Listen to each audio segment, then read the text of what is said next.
Hello, human beings, plants, animals, extraterrestrials, or ghosts, because one lives here.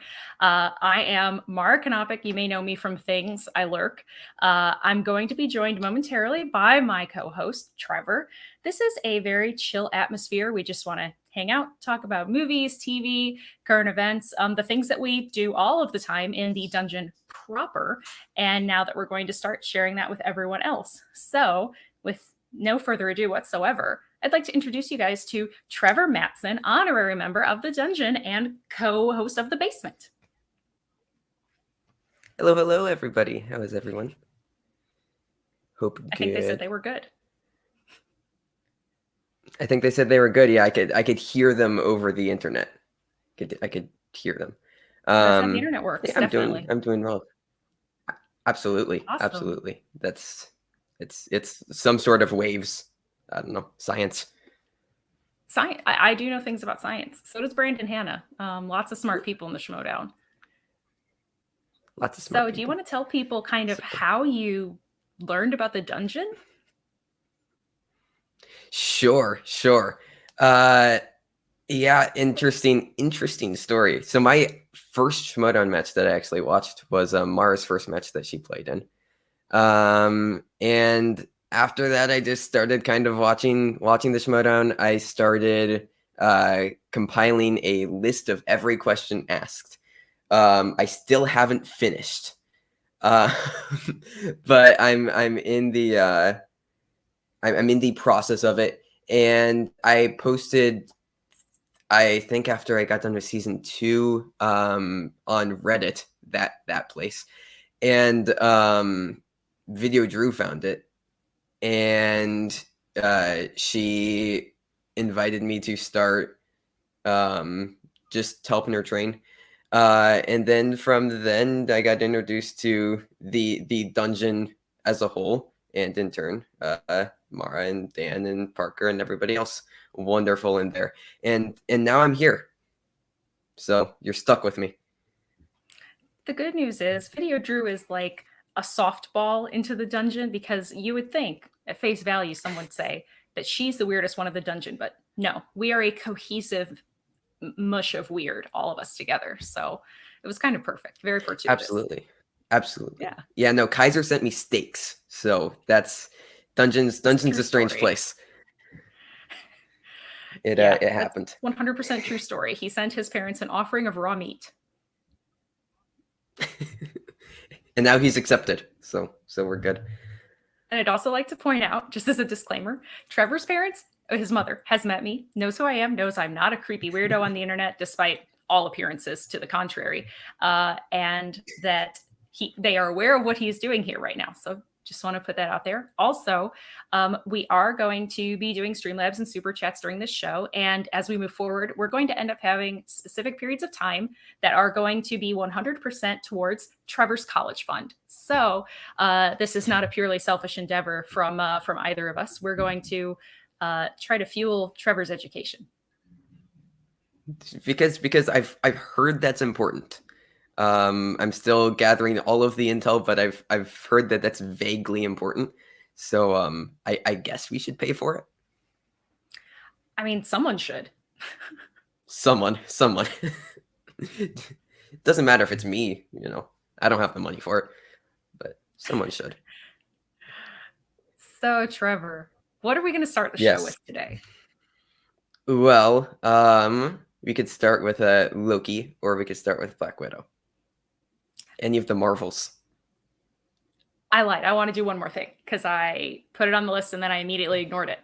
I would like to have us all send out a very big thank you to Mr. Brian Ward, who, if you don't know who that is, you do actually know who that is, because you have seen his artwork on a lot of other people's shows, on the Schmodown specifically. He did this amazing poster right behind me. He also did, they're somewhere, they're in front of me, these amazing mock-ups of me as Indiana Jones, because Indiana Jones is my spirit animal, and Dan Merle as Watto.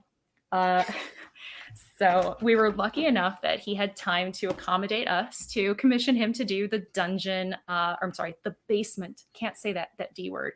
The basement's aesthetic for us and get us our overlays and things like that. So if you don't know Brian and you're looking for somebody that can do graphic arts and things of pixels, stuff, words, that is the guy that you want to go to. So if you have any business, send it his way. If he can accommodate you, I'm sure that he would like to. So not to speak for him, but I did just speak for him. So now, thank you, Brian, and all things Loki. How's that sound? Sure. So Loki spoilers. Spoilers. Capital For S. And a capital POILERS. All of the capitals. Yep. And an emphatic exclamation point. Huzzah. Okay. So now that we're into spoilers, you can mute us if you would not like to hear spoilers. But speaking of the best spirit episode animals, yet, Trevor. Oh yeah, no. Speaking of spirit animals, alligator Loki is mine. Not Trevor the Toad from the Wizarding World? Well, I was trying to stay on topic, but no, that's fair. Is that your favorite new Loki that you've seen?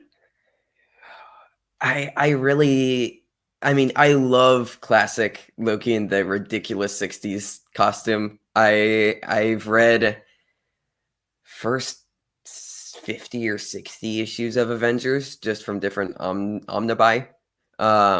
So I really like just that 60s comic book feel. Even though it looks incredibly dumb. Like, we've only gotten a little bit of it. We got it a little bit in Captain America: The First Avenger. But even then, it was kind of played as a joke. This was just, it's in universe, and it's just, this is how it is. Nice. Don't mock my Nice. captain. Okay, fair. So, I really liked how that one looked. I just like all of the Lokis. Mara was telling me before we started that they're doing Funko Pops for each of them. And I unfortunately now won't have any money because I need all of them. I also need all of them. I think that there's a possibility that there will always be one specific part of WandaVision, because of the connection I have to that character, that will always speak to me personally the most. But I think that unless they fumble on the 1 yard line, Loki is going to be my absolute favorite Marvel show, hands down, 100%. Oh, look at that little guy. Dan doing the switches and stuff. Yeah, I'd also like to thank Dan Murrell for term. engineering on our first episode, because as we bring in and out different folks that we're going to have, some actual surprise guests, by the way, not just surprise guests that I ruin intentionally, at their own request, I'd like to say, that we will be taking care of things in the future. But there will also be a special guest appearance by one Mr. Dan Murrell. So stay tuned. Yes, yeah. I don't know how long this show is going to go. We could be here for a while. It'll never end. This is life now. Yep. We're just stuck in an infinite time loop.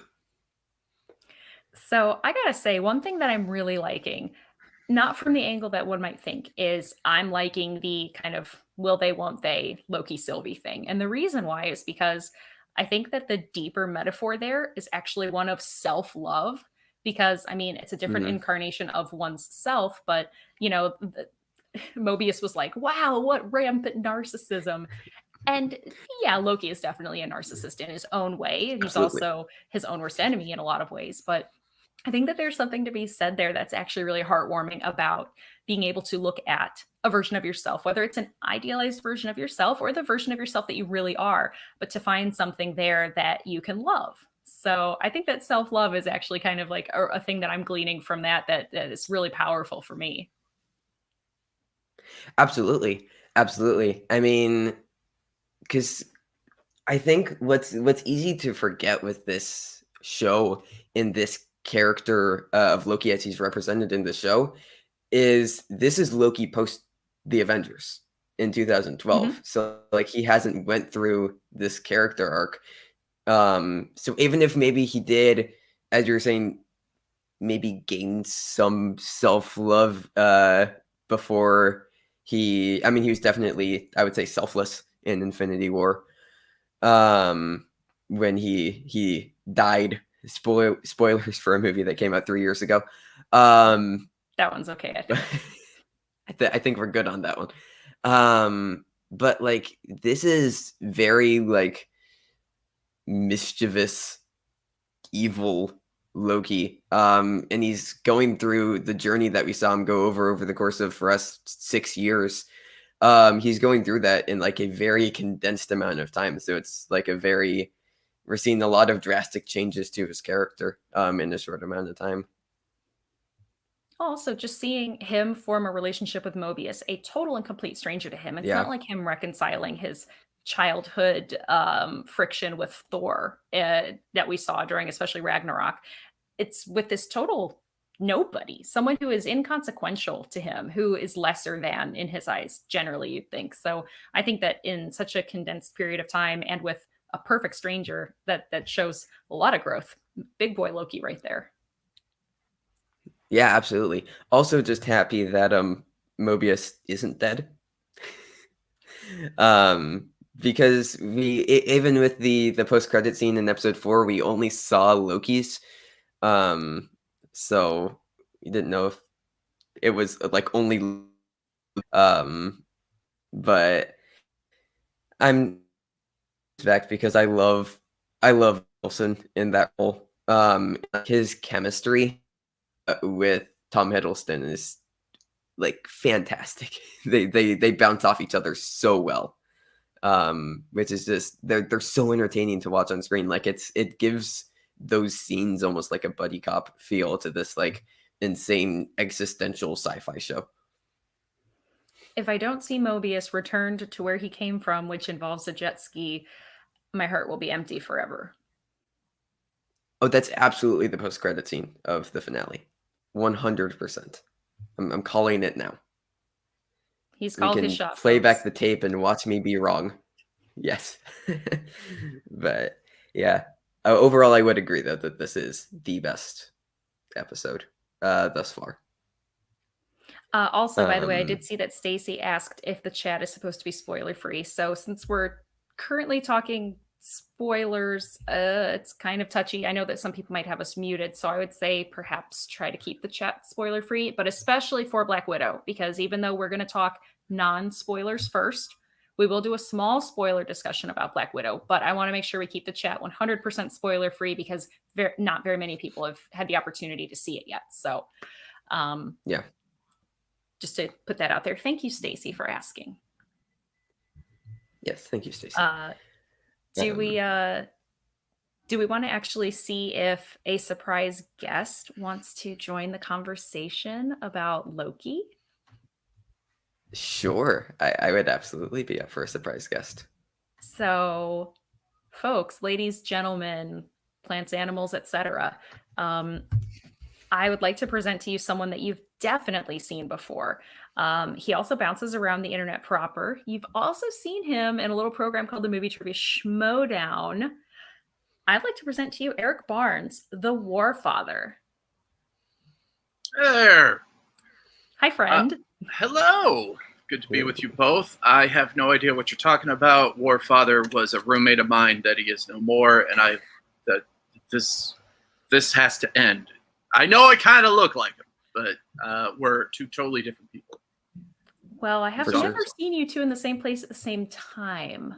But it's That's probably by just my fault. design. I can't stand to be around him. You hate him. He's agree. the worst roommate. Just the worst. Terrible. Smashes everything with his hammer. He destroys all my toys that I have in the background. It's Insulting. awful. It's awful. Never takes out the trash. Sounds like a pretty terrible guy. He doesn't take out the trash. He just sends it to the next dimension, which apparently is my bathroom. I like how my brain went so many places I'm not going to say. No, come on. No. Where'd you think it was going to be? I Ara? was going to have something to do with butts. Of course it was. Yeah. That's Speaking part of of our butts, though. friendship. Yes, that's part of our friendship is we're both butt obsessed. Anyway, we talking What are Loki? your thoughts on the most recent episode of Loki? Not enough butts in it. Transitions. No, I really enjoyed being in the world of trash and Easter eggs and a bunch of various other Lokis. Much like the both of you, I looked at those Funkos and I'm like, oh, okay. But you have to know, this had to have happened. That someone in the boardroom, in the Disney Marvel boardroom, went, okay, we had a baby Groot, we have a baby Yoda, so baby Loki. And they went, I don't know. Don't want to play that out too much, and also, babies are hard for the camera and whatever. And someone just went, alligator Loki. Ah, perfect. A cute CGI alligator Loki. And it worked. It worked. Someone somewhere that's not anyone in this chat got a giant burlap sack with a $sign on it for just saying 2 words together. Alligator Loki, and done. So, by the way, when- people, I know that it's covered up right now, but if you want to ask any questions to our guests or to either of us about what we're talking about, it's underneath of there. But it's /Mara Knopic is the that's what I was told it was. Streamlabs.com. Yeah, that the thing? /Mara Knopic instead of the letters and numbers that you usually see. So. I'm sorry though. Continue, please. There's nothing to continue. End of statement. I enjoyed it. I enjoyed the fact that there was clearly a corporate move away from baby versions of IP to animal versions of it. That's the Pokemon evolution of this thing. Now, in terms of the performances, I really loved it. I loved how the classic Loki's current end. I, like you, Trevor, don't think that he's gone. I love how I love his whole glorious purpose and just God. It was just such a feel good, feel bad thing. Owen Wilson is killing it because he's doing something more in this role than he typically does. Typically, he's not the smart guy. And he's typically not the nice guy. So this is, so he's the one calling Loki on his crap. I don't know if we can swear on this, so that's the PG language. But yeah, I thought it was a solid episode. And much like Mara, if they stick the landing, it's probably going to be my favorite Marvel TV show. Because it's definitely not Falcon and Winter Soldier. I just got to say, I know this. Yeah. I know who I'm talking to right now. Mm-hmm. I know I was not the only one who straight up giggled when I saw a Thanos copter. Yes! I was the second one, if not the first, along with you. The Thanos copter Dan and I were just freaking out. So good. There's a Lego set of that. There's a Lego Thanos copter. Of course there is. Though it wasn't in relation to this. They made it in relation to Endgame, I think, for absolutely no reason. But it's a thing. I have it? Why don't I have it? I think it was also in the little kids Marvel Superheroes. I think it's the name of the show. Yeah. In which it makes a debut because it has to.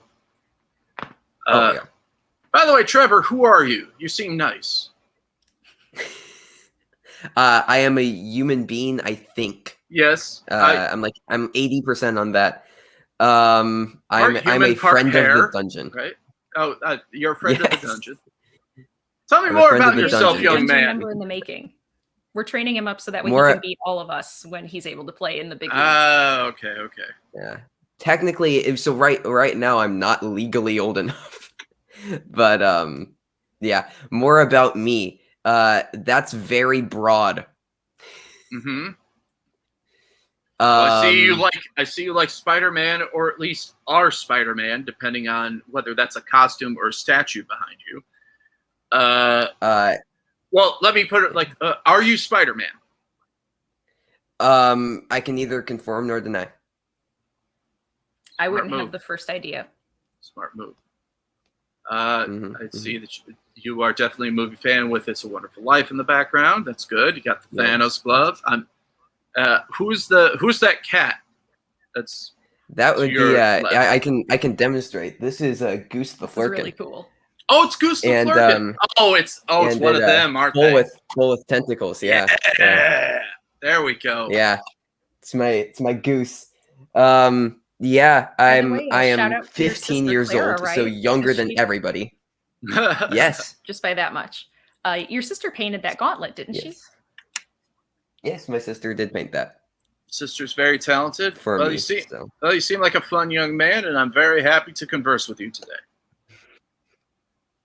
I'm happy to have you here too. Dead silence. I love it. Dead silence. Good deal. Well, I gotta say, back to Loki, if you wish. Back to Loki. After that grueling interrogation. We're having Gucci on in a while. You haven't even begun to be interrogated. No. I know. Gucci's going to demand pictures of Spider-Man. You know that, right? Yeah. He's going to slam his fist. This is actually... There is a story behind this. So this was a blockbuster giveaway for the 2002 Sam Raimi Spider-Man film. So here I can show you. Let's see. There's all of him. So it's a life-sized Spider-Man. So this was found in a friend of my dad's basement when he was helping them move, and they said, "Hey, do you want this?" And he said, "Well, maybe." And they said, "Here, take it." And so now it's in our basement, and I have Spider-Man. So nice. This is where Tobey Maguire has been hiding. Oh, that's wonderful. I'm glad that you got that. I'm glad to chat with you. Sorry to put you on the spot, but I did not know who the hell you were, and that's why. And I'm on the show, and I don't know, so maybe other people wanted to know a little bit about yourself. And I didn't mean to crash and host, but at the same time, I'm like, oh, there's this pleasant young man. Let's dig, because I am not a part of the dungeon. So I am, and so are most of the viewers are also not part of the dungeon. So glad to see you. Absolutely. Glad to know you. Glad you're being corrupted. Yes. But oddly not in corruption.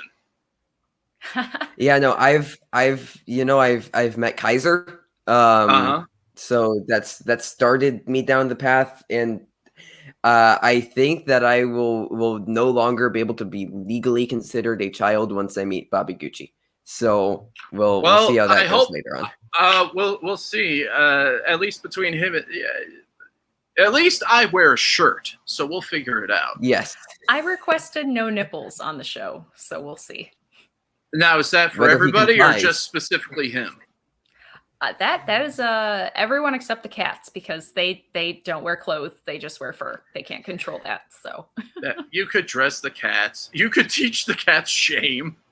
Oh, they like wearing clothes, but right now Muffin, she has a little bit of allergies right now, so she's not wearing any clothes.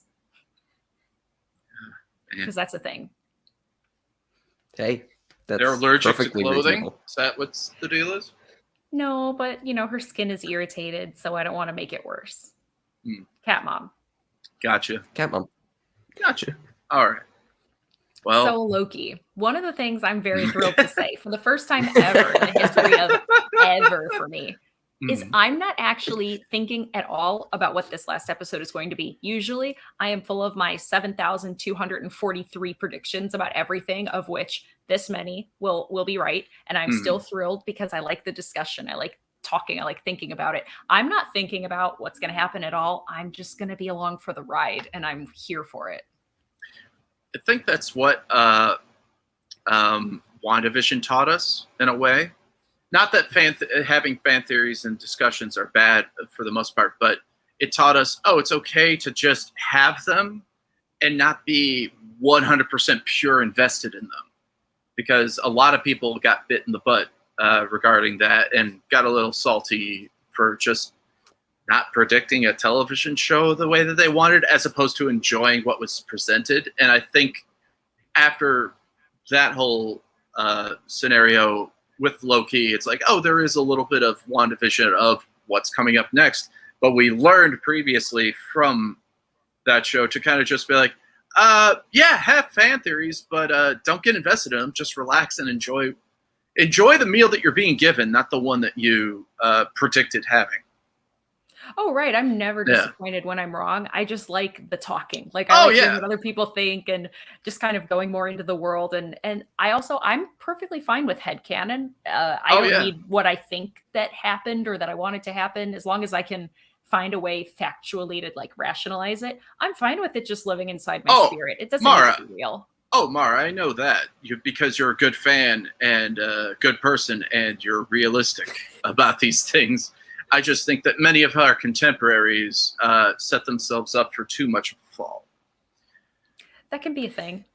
I've heard of that. Yeah, I mean, we can't. It isn't our show or movie to write. It's ours to enjoy. Yes. So yes. But I'm so far loving Dan's friend's show to write. Yes, it is Dan's friend's show. Who's Dan's friend? We didn't even know until last week. Dan, do you want to pop in here really quick? Hi, I've been here the whole time. What? Yeah, no, I didn't know till last week that my friend Tom, my former roommate Tom Kaufman, is he's a writer on the show. He's very humble, and it says that he's his name is on the episode because someone's had to be, but he's a very talented guy. Worked on the first couple seasons of Rick and Morty. It was funny, like we were roommates like when they were first working on the show, and so I was hearing about things like Meeseeks and the Council of Ricks and all these things like when they're way before that show was on the air. So it's been great to see it all catch on the way that it has. But he was the credited writer for this episode, which was great. And then I messaged him and I was like, I've been reviewing your show and I didn't know. I'm glad I like it because otherwise I would have just been crapping all over your hard work and I would have had no idea. So yeah. It was very interesting, fun moment of revelation there to see that he was writing. Yeah, that's the curse of the critic, in the sense of you have all these wonderful creators out there that are making things, and it's your job to pick them apart and give your respectful takes on it. But at the same time, for the sake of the public and your audience, you have to be honest, and sometimes people miss the mark, and sometimes it's not fun. Yeah, and that happens.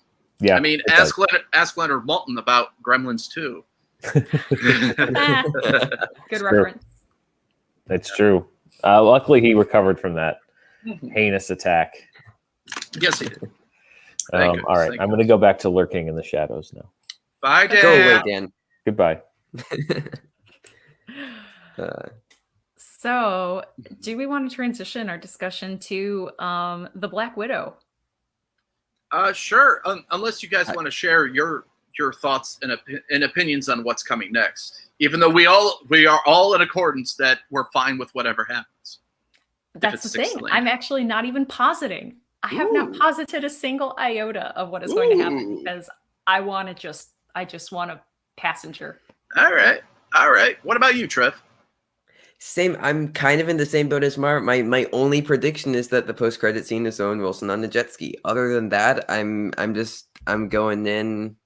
At least trying to without any theories of any kind. Just to play it safe. Yeah, that jet ski thing was so specific that they have to pay off. It's the Chekhov's gun, or in this case, the Mobius jet ski. That should be the new label. It should be the new Chekhov's gun. In the Marvel universe, it's the Mobius jet ski. That has to be. It's the jet ski. Yeah. Sure. Fun stuff. I'm ready for Widow talk if you guys are. I'm ready to head into Black Widow. So let's keep this spoiler free, at least to get started, just to make sure that since it hasn't been out very long, if people haven't been able to see it yet. I know you have seen it, Eric and Trevor both. General thoughts? Go on, Trevor. Oh, okay. You're the co-host. Yeah, general non-spoiler thoughts. I have some small gripes with it, but overall, I really, really enjoyed it. I got to see it in a packed theater, which was amazing. It was my first like really big theater experience since I've been back to movies. I've seen F9 and A Quiet Place 2 in theaters as well, but those were both very small. So it was great to see my first Marvel movie back in theaters in 2 years with a full crowd. And which I think that definitely enhanced my experience. It's always great to see movies with a big crowd than by yourself. But yeah, I enjoyed the movie. Florence Pugh was phenomenal, as she is in absolutely everything. But I'm just excited to see anything more from any of the characters in this. There were so many. I mean, David Harbour was also fantastic in this. There's so many characters that I would love to see potential spin-offs, maybe even just miniseries of, because it presented so many interesting ideas. Like I said, I do have some qualms, but overall I enjoyed it. Yeah. Same. I Same. had really similar thoughts.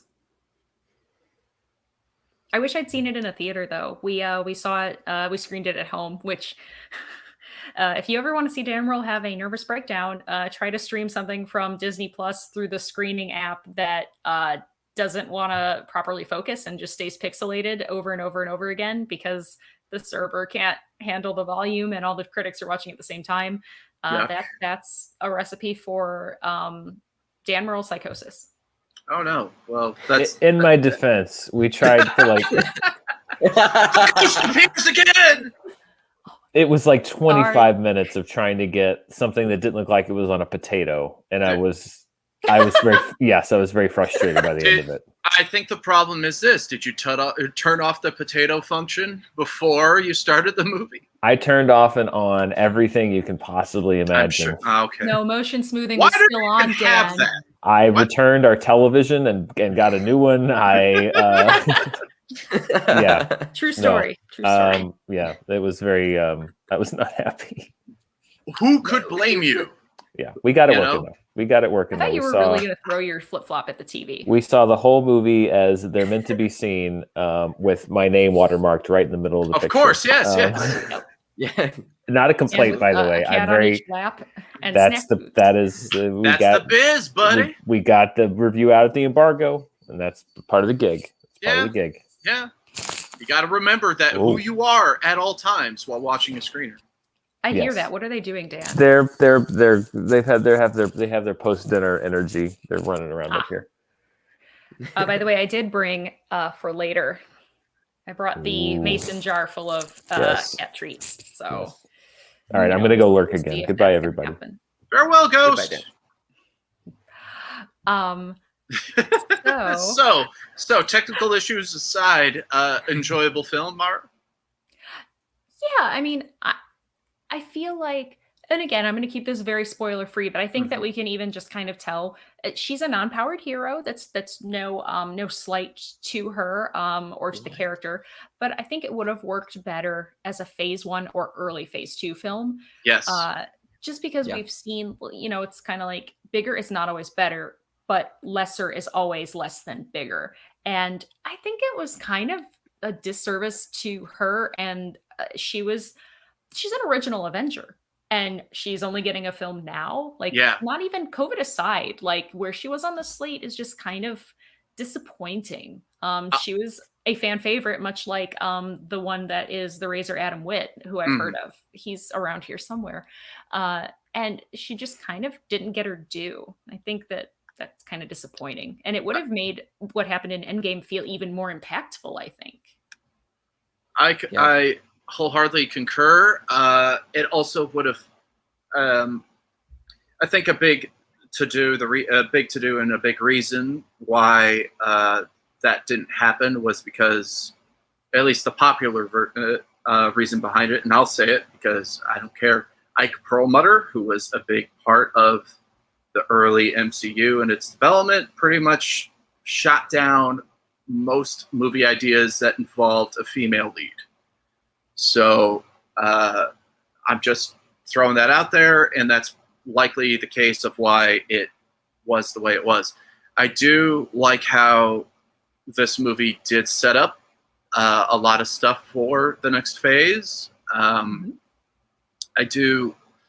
would put it as the upper middle of Marvel films, because it's like, okay, we've seen all the I think you're right, Mar, in which this movie would have done better plot wise if it was an earlier film, because now we're seeing all of the Marvel tricks of the trade thus far. And hey, I like seeing the rabbit being taken out of the hat again at this point. But it's been a while for a Marvel film, and I'm entertained. But you can pull out other animals than rabbits at this point. So there were some groan-worthy things, but I think it's because it's me being kind of a sourpuss, and it's also me being like, well, huh? You know that's never happened ever. All right, calm down. But it could also, but I think it also is not just my sour pussery aside. There were also some elements that it's like, yeah, okay, you did this form of a joke in this film previously. Like, I see the same skeleton. There's different meat involved. There may be one different organ in this specimen, but I'm like, the skeleton is still the same. I'm here for this metaphor, man. This metaphor game has been on point all the entire show so far. Thank you, Trevor. Really incredible.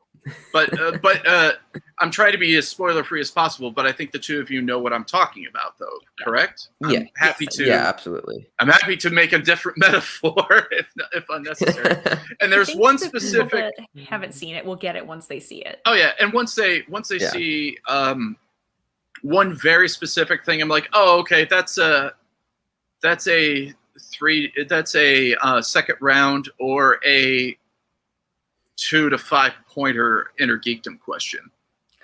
And I think we all know which we in this room all know what it is, and those that have seen Black Widow know which one it is too. Yeah, I know there are a couple of them, but there's one that sticks out like a sore thumb, or like a thumb that was placed in a certain pie. So let's move on. I'm gonna segue. Not the thing that killed the guy that made it, but just the type of language tool that helps you transition into other things. We have another surprise guest, a very big surprise, the biggest surprise that you'll ever have seen me do on this show, and that's gonna be dungeon mate and fan favorite Adam Witt. Oh, is here. Oh. Hey! I'm here. It's a surprise. It's a surprise to me. That'd be the best surprise guest, is if the person didn't know they were going to be on the show. I just co-opted your webcam, and you're like, "Oh my god, how are you seeing me right now?" Adam, if it makes you feel good, I didn't know until an hour ago. Dropping dimes, Eric. Surprise! Well, this is excellent. Well, okay, congratulations on the maiden voyage of your new show.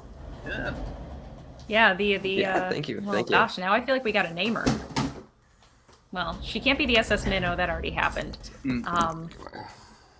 Got a bottle of champagne to crack on the bow? I do not. I have a tiny can of Diet Coke, and that will get all over everything here, so I'm not going to... I like it because it makes me look like I'm a giant. Mm-hmm. So it makes you look like me? In that perspective... I like this because it makes me look smaller. So, oh my god, it takes a lot to make you look. You're a tall man. Yeah. Trevor is like half a foot taller than I am, by the way. Granted, I'm tiny, but Trevor is very tall already. Mara, you can fit in my goddamn pocket. So accurate. I can fit easily in most overhead compartments. This is most certainly true. Which is great for a spy. So you decide to be a spy. You've tested this? I've definitely fit in a luggage before. We have tried. Okay. I've seen a video where you fit into luggage, right? I'm very bendy. Yeah. I have to see this video. I'm just like a version of a Gumby character. I can just be bent in all the directions. I don't know what that is. Oh. No, Well, you don't know what Gumby is? Yeah. That's because you're 11. The age, not the Stranger Things character. See, Trevor, many years before you were born, TV was really boring. And what they would do is they would just take this blob of clay and they would animate it one frame at a time. And that became a huge hit for many years. And it was called Gumby and Pokey. And if you're my age, you didn't know what that was until Eddie Murphy played Gumby on Saturday Night Live. That's the YouTube hole to go down, I think. Yeah, Gumby Noted. Gumby was, it's 6 a.m. and Nickelodeon needed programming. And I was awake. And it was this was before you could get computers to make things move in an animated process. This was high technology. The Gumby process. We had to use green clay and sticks in order to get things. Marionettes, these were high technology for the things at the time, because there was Gumby and then there was another show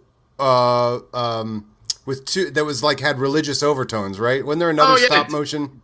Davy and Goliath. Davy and Goliath, right? Religious overtones. What was that named again? I don't know what this is. It was Davy and Goliath was a Christian morality type show in which it was just some boy doing some not fun things, and then his dog Goliath, who would just be like, I don't know, Davy. Gee, Davy. That goes against John 3:16. And, Davy, then he would... Christ died for your skins. For your skin. Oh, God. That's a Buffalo Bill angle in there. Yeah, I was about to say, what kind of Hellraiser Jesus are you thinking of? Hellraiser Jesus. I think for your skins. Since you guys have a very loose show, I think we need to put together the Hellraiser Jesus as a pitch by the end of this. Dan obviously knows people we can pitch this to. I need to be the one that pitches it though, because I'm the unicorn, and all of you white people will not get this greenlit. Oh no, absolutely. Yeah. Need someone with a bubbly personality named Mara to pitch that for us. I'm carbonated like a good water. So I've been privy to the pre-version of this show, which is the Zoom calls that we would have on the dungeon sometime. And so, and Trevor fell out of Drew's back pocket, and then I think Drew introduced us to Trevor. I mean, you should give the origin story. We're at phase 1. There we go. Yeah. A+. God so loved the universe that he gave it. Don't give Brian Ward ideas, guys. I cannot say what this is now. A few people have seen it, and we are keeping it very secret. But Brian Ward has taken what was amusing, just me waxing poetic and stream of consciousness typing, and has turned it into what is going to be my new aesthetic journey for what I do with this. So, do you have a new aesthetic journey? I do. Ooh. It's going to be an incredible journey. Does it involve pins? It's incredible. I can't say. She's going to stick a bunch of pins in her face. Yeah. Pinhead. Guys, and then get a beard. Because I think we kind of want to get crazy. Why not? You want to get nuts? Let's get nuts. Let's get nuts. I was setting it up, and I'm so glad someone swung for it. Yeah. You've got the right crowd. Yeah. We have another super special, unannounced surprise guest. Ooh. Is it a surprise to them? I think we've really broken ground on the idea of the surprise guest, but we'll take that next week. We'll surprise them. It is a surprise to them. This person is also a version of my spirit animal. Was actually very recently right here in the state of Arkansas. It's a person that I know who can wear the same clothes as me, although I have a much longer inseam, as it turns out. He can do magic, and he can answer movie trivia questions with a high degree of accuracy. It's Robert the Spider Parker. Hey! Hello! Hey! Oh, Parker's here. Howdy. That was the best introduction I think anybody's ever done for me, ever, in anything. That's incredible. Thank you, Mara. I was right there at one time. Yeah, like a week ago. Yeah, I know. Great Listen, gang. I'm coming back. I'm And gonna hop in the car. apparently sharing clothes. Yeah, that is also true. I'm sure at some point something will be posted about with that involved. It was a good time. Right. I will say this: Mara pulled off mine better than I pulled off hers. That's for sure. What of hers did you wear? I only got the pictures of Mara in your suit. I know. Clothes aren't made for certain regions of Right, but you know, it That's was really good. the problem. It was fun for pictures in about 30 seconds, and then I was a little bit dead. But you know, that's one thing checked off the bucket list. The Mara Hey, you and I Knopic can both cosplay. shop in the kids section of Target, which, by the way, please, Damn right. Target, give me money. I'm the perfect sponsor for you to make sure that adults that are insecure about being able to shop at Gymboree will know that Target welcomes their business as adults that shop and wear medium to large children's clothes. Big So time. Target, give me money. Big time, yeah. This Yep. is All now a of them. sponsored Is this- podcast. Yeah, I was gonna say this Yeah. podcast is now. We need to do. Do we have to podcast flag it or readings, like something? every half hour or something like that. Well, embarrassment is glad you can I wants to interject something really quickly. Sorry. He did. Maybe. I love the Yeah. wood paneling for the basement Me? show here. It is really Yeah, nice. he just sent me something in the private chat. Oh, I didn't know if you wanted to read any. There's a few Streamlabs that came in. I didn't know if you Oh wanted my to read them. Do you gosh. want me to read them? Ooh. Yeah, Of why don't we course. go over them now? I didn't know we had any. Rob Christiansen donated and just said for the basement's coffee fund. Nice. So thank you, Thank Rob. Nice. Daniel Not a fan of donated coffee, but I'll take it. and said, my friend and I hate Marvel undermining their lore for jokes, and Loki has the Infinity Stones being thrown away for a joke. It's quite annoying. So a little bit of a different look on Loki there. And then Rob donated again and said, regarding Loki, from the first episode, I thought someone is a big Terry Gilliam fan. Do you folks see any other filmmaker influences there? So, yes, thank you for your donations. Yes, thank you. What do you guys think? Thank you. Oh, that production design is the there's- hero of the show. Yeah, there's definite It's Time Bandits beautiful. vibes. Yeah. Brazil, I think, is the big reference that I Well, see. that too. You know, I also- they're going through I've time been and they're loving- all bandits. I've been loving the cinematography of the show too. Like it's so gorgeous and sweeping. That Um, orange honestly, and just gray everything can do visually. no wrong. Mm. Yeah, it's everything visually has been phenomenal so far with the show. Like really, really top notch. I just love that you invent a time travel organization and everything in there is just the perfect old version of something, the perfect old phone, the perfect old computer, the everything. The little Yeah. computer that she talks to, her Hey Siri, is a total like 1950s, slideshow on telling kids how, like that would tell kids how to not put a toaster in the bathtub or whatever back in the day. Yeah. Right, because that's at that time people Toast did in the need to be bathroom. told that. That wasn't common knowledge Yeah. at the time. Right. Do you think that Time cartoon is cousins with the Let's All Go to the Lobby food for the movie ad? That is absolutely friends with the hot dog and the popcorn. Well, she and the hot dog were a thing for a time, and then it ended sour, but they're good now. Oh, see, I thought the two of them mated and made the popcorn.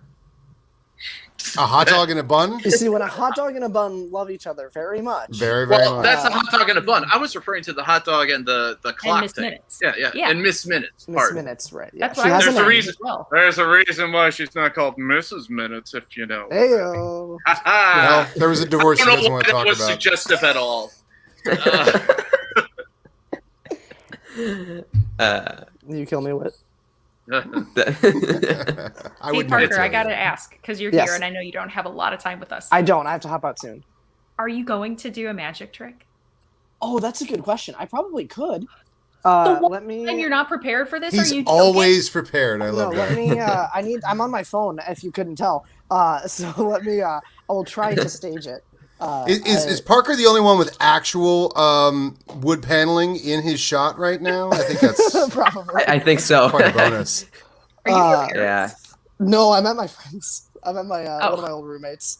But I wanted to pop in and say hi. Can I just say, as the old guy in the crowd, isn't this amazing? Like, Parker's at his friends, and he's like, I'll just go on my phone, and then I'll be live on YouTube with 4 other people doing a show. I mean, I don't know.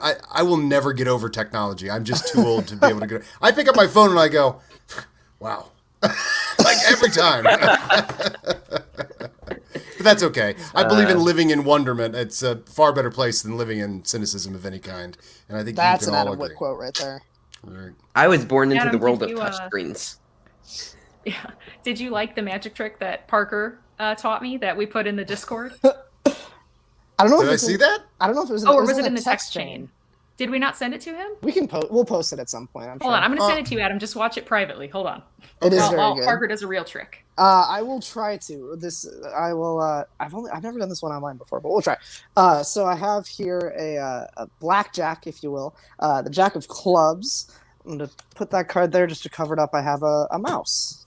That's not part of the trick. It's just the prop that was on the desk. Here I have the other blackjack, the jack of spades. I'm gonna cover that one up with my wallet. Let's do that. How about that? All right. So one under a mouse, one under the wallet. The two blackjacks. With just a little bit of magic, I can swap those cards out with the ones that were in my hand, and now under the mouse is the Jack of Hearts, under the wallet is the Jack of Diamonds, and in my hand are the two blackjacks. Very quick, but that's a fun little one. That's usually the fact it's a good is you were opener. prepared to do that. I I love was. that. I very rarely in my life do I go anywhere without a deck of cards. Even like when I was in Arkansas and we were going to like the 4th of July, like fireworks and this big sort of, I don't know, what would you call that, festival, I guess, Mara? I had a deck on me and it's just like it's a thing.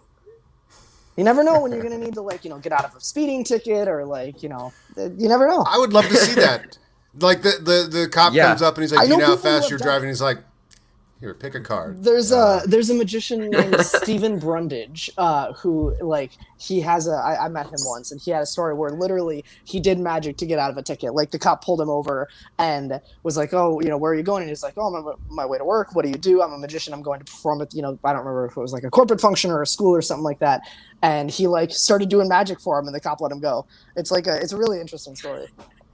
You ever seen the David Blaine do magic trick for Harrison Ford? Has everyone seen that I video? have. Yes. Harrison Ford's reaction is. Is this a? Get the hell out of my house. I don't think he uses the word hell, but yeah. I don't think he does. I was staying PG because Trevor's here. Yes, right. It's a hilarious reaction. Okay, I have to head Insert out. Captain America. Right, I have to head out. Thank you very much for a lovely show. I will be sure to watch it later tonight on Rewatch, but I have to go for now. Thank you for having me on, and we'll see you whenever you guys do this again, Mara and Trevor. Bye. I'll talk to you guys soon. Bye. Parker, love you. I have to Parker's let a cat still a good in, guy. and that's not a euphemism. Hold on. All right, that's fine. Oh, that's right. Adam I haven't Witt, seen this. Adam Witt, how are you? Good, Eric Barnes. How are you? I'm doing fine. You're I'm a in air very conditioning. very enjoyable man. You're a very enjoyable man. This is a you're very very enjoyable enjoyable. panel right here. You're very enjoyable. I have an icebreaker for everybody, courtesy Oh. of Billy Pollahan, who donated and said, "Hi, Mara and Basement Friends. If you had to pick only one 2021 movie to see, what would it be? You cannot pick one that's already released." And then he waved excitedly and left. Hopefully he didn't leave the whole stream, though, because I'm sure he wants to hear your answers. Good Yes. night. So one that's already been released as in prior to 2021, I guess. I think you can't pick one that's already come out this year. So if you have like, to pick so one are like our- 2021 movie, you can't say like, "Oh, well, I only cared about Nobody," and it already came out. Oh, it's, that's you what I can thought. only see Okay. one movie, and it's a movie that hasn't come out yet this year. Makes you Gotcha. hotly 100%. anticipated. I know which Yes. one mine is. Got it. Mine Omar, is would Top you like Gun to start? Maverick. Just done. Wow. Okay, fair. It's been crazy. Go ahead. No, I just say it's been crazy all the last year, just sitting every day going, there's a James Bond movie finished, completed, Yes. and sitting somewhere. That's been what a really weird experience. Adam, I have no time to die, so I have to see. No time. No.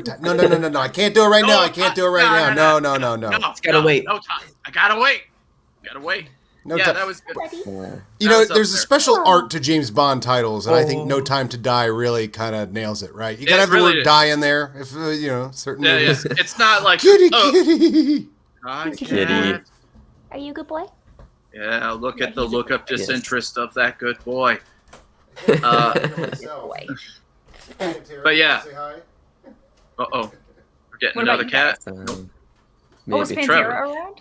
Pantera's right here. For me, well, I will cheat and say if I'll give two answers. One, if I only got to watch one movie in 2021 that's already come out, it would be Shiva Baby, which I absolutely loved, which is my favorite of the year so far. Most anticipated for me is probably The French Dispatch. I'm a massive Wes Anderson fan. I have a Grand Budapest Hotel Criterion sitting right here. I love Wes Anderson. You watch it over and over, can't you? Yes, yeah, love Trevor, it. are you up for adoption?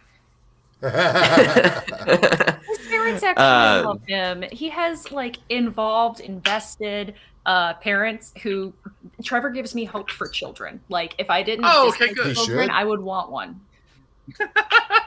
My secondary answer. Sorry to cut you off. My secondary go. answer for second most anticipated would be Eternals. Not only because it's Marvel, but also just because I love Chloe Zhao. I mean, Nomadland is incredible. I love The Writer from 2017, songs that my brother taught me 2015. I just love her visual style and her use of nature in films. So Eternals also. Listen to this kid just rattle off movie stuff. I got a couple amazing. other just slightly. I don't know. I think it's on par with Bond because I can't judge a movie until I see it. Right.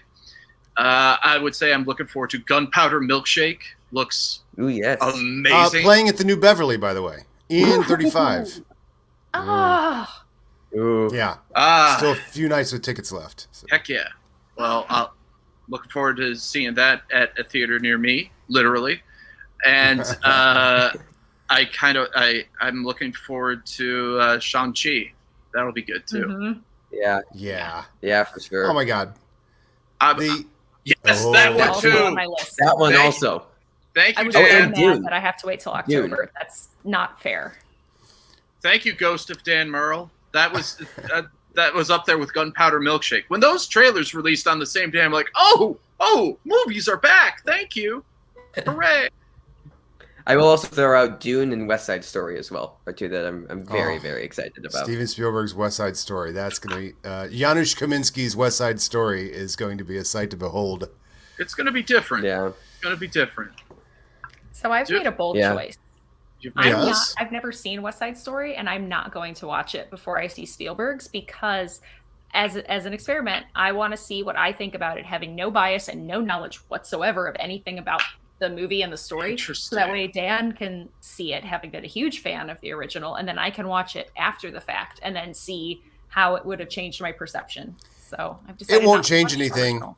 It won't change anything, I don't think, because you can tell just in the trailer, there's so much love of the original that he does not want to upset that boat in any way, but wants to just absolutely do this beautiful homage to it with more proper cultural casting, I think, Yeah. Yeah. He's taken the tastiest popcorn and it's like, let's throw some salted caramel on it. And that's awesome. Yeah. It's gonna I mean, taste just to good. be able to go Just for gonna that same enhance the color flavor. palette. Yep. Yeah. Yeah.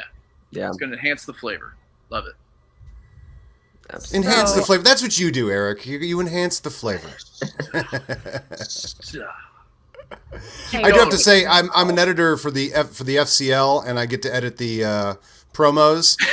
And who was it that you played? I went against the Flirt and Flouse. Right. So, and look, there's an art to promos, and sometimes it's people being a lot more regular people, not being insane people like Eric and Flirt and Flouse. So it's a lot like, well, so and so is going to do this, and I'm going to do this, and when we meet, and they're just giving me a minute that I can montage back and forth and do my best imitation of Nerd Chronic.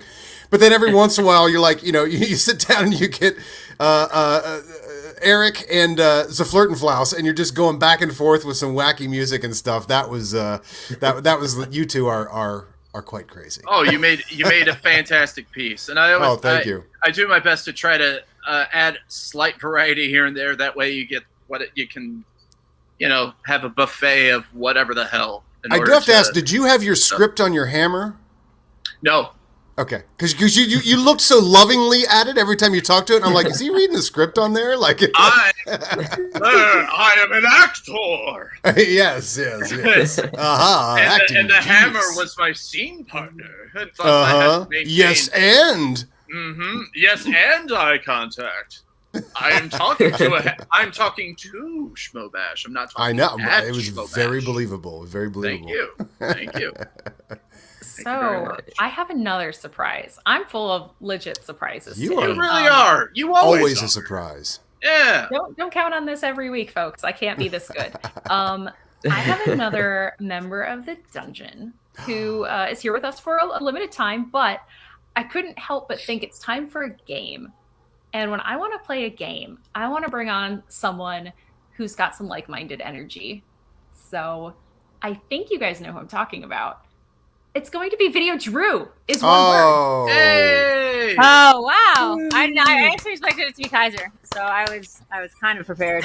Hey, what's up, guys? Hi, Sorry, Drew. I wanted to be on earlier, but I was at a taping because that's the thing again, and then That's I came crazy. home because I felt like something weird Yeah. about the animals, and I came home to find out the dog had both dogs had ate some shit. Sorry for cursing. Sorry, poop, and then ate it, threw it up, and ate it again. Oh, I God. basically just did like a cycle of that all over their cage, and then I let them out, and they proceeded to run all over the house, get tracking their poop and vomit covered bodies Earmuffs. all over. Earmuffs, Ran outside, Trevor. got covered in that Just stuff. take this off. Then they There you go. no, I'm not done. So then they run back inside. I give them a bath, and then they run back outside, then roll around in the poop mess they just made. I have to give them a second bath, and this has all happened in the last Oh, 45 to an hour. Now, Oh. video Drew.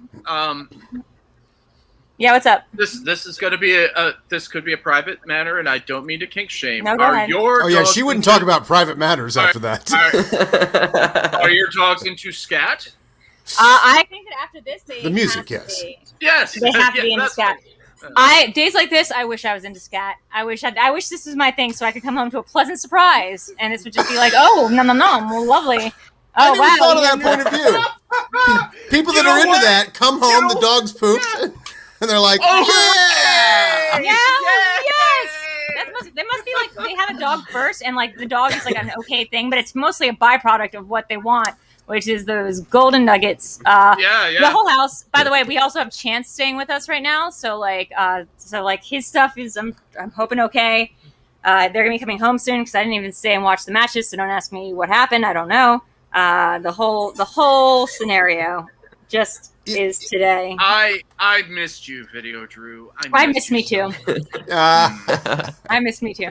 I will say that I'm not. I mean, I think it's okay for me to talk about this. Like, it was so great to see everybody for like a hot Yeah. minute. They got started filming really late, so I had already been there 3 hours before they even started. And the moment they started, I was like, I have to go and check on the dogs. And so I missed the matches, but it was really wonderful to see like everybody and see everyone. Yeah, what was the mood there? Everybody was Really so good. excited, Like, it's right? like- Yeah. Everyone just kind of picked up where we left off, and like, because we're doing random games and hanging out. Like, I don't know what the holdup was, but it was really beautiful to see everybody. And I was planning on just checking on the dogs and then going right back, doing like a 10-minute here. But now it doesn't look like I'm going to be going anywhere. So you have me for a little bit. Well, good. So a Schmodown Yes. taping that started late. That's new. That's new. Like, Yeah, never hours. heard that before. Like hours late. Like, we're telling Amoroso, like maybe, or not Amoroso. We're telling Amaru that like Amoroso. maybe you're right. We're telling Omarosa. Amaru that like he should call his parents because he's not coming home this week. Like.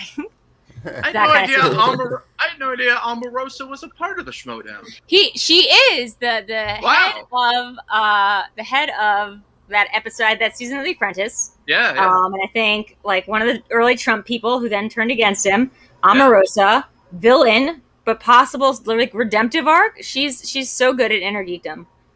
Is a surprising thing about her. Yeah. So what's up? Sorry, I didn't mean to make this all about me, but what's up with you guys? No, that's you have No, just it's fine. the I didn't know idea it was that so. people who like scat come home and see their dogs Yeah. didn't poop while they were gone and go, oh man, Come is on, really bad fun. bad boy. Oh, Bad darn. boy. Yeah. I've said this before, but I would pay so much just to watch Drew's inner monologue for a solid week. Oh, Just Oh, like- really? my Because this god. one Big was Brother just style, screaming. This was just a screaming emoji. Like, I went to the front door and I got to the front door and I was like, something smells wrong. Like, did an animal die out here? And then I walked into the house and I was like, oh no, something went really wrong. And then I walked into the door, and I guess the right order of events was take the dogs, put them outside, lock them outside for a minute, go pick up the stuff and then like go throw that outside, then run a bath and bring them back in. But I didn't think straight, so I just was like left the door open, let them run out, and then was like trying to grab up all the stuff and like throw that somewhere, had them run back in, like now just covered in even more stuff, and then just run all over the house, then run a bath, put them in the bath, let them run out of the bath while I'm picking up more stuff. And then, yeah, it just never stopped. I love the fact that you just gave us the PG version of the previous speech that you gave us earlier. Yeah, I'm sorry. It's still in my head and in my nostrils and hair, so it's all I'm thinking about. Well, Just rephrase let's get all that shit put behind us. Leave that Would shit you at the like to door. play a game. I want. Yes, I would love to play the game, Jigsaw. It's a very Jigsaw Yes. thing. Thank you. I am the human horror movie Or board Mara, games. so I am part Jigsaw. Oh, real quick, Trevor. Mara. I didn't yeah. want to say, Mara, I'm so sorry to tell you this, but you probably already know the plot of West Side Story. Like, it's kind of a famous Shakespearean plot, just put Yeah. into Oh. That's true. I thought it might be, but I didn't. Oh, want did to you not know that? about Shakespeare. Oh, shit, sorry. Yeah, it's just like Video True. No, Just it's like okay. Video True. It's just like Merchant of Venice. So Yeah, exactly. It's basically The adapted. best version. It's like The Tempest. I'm trying Yeah, to think yeah. of other Gazettes, trying to think of other Shakespeare things it could be. uh, not this. Lots of Can't. references make a good reference. Yeah, a lot of reference. It's a lot like The Lion King's like Hamlet. This is like that, and exactly like that because it's also Hamlet. it's just Hamlet with a little bit of Merchant of Venice thrown in. Yeah, but mostly singing and dancing Hamlet, which It's actually the- sounds like Hamlet 2, the movie.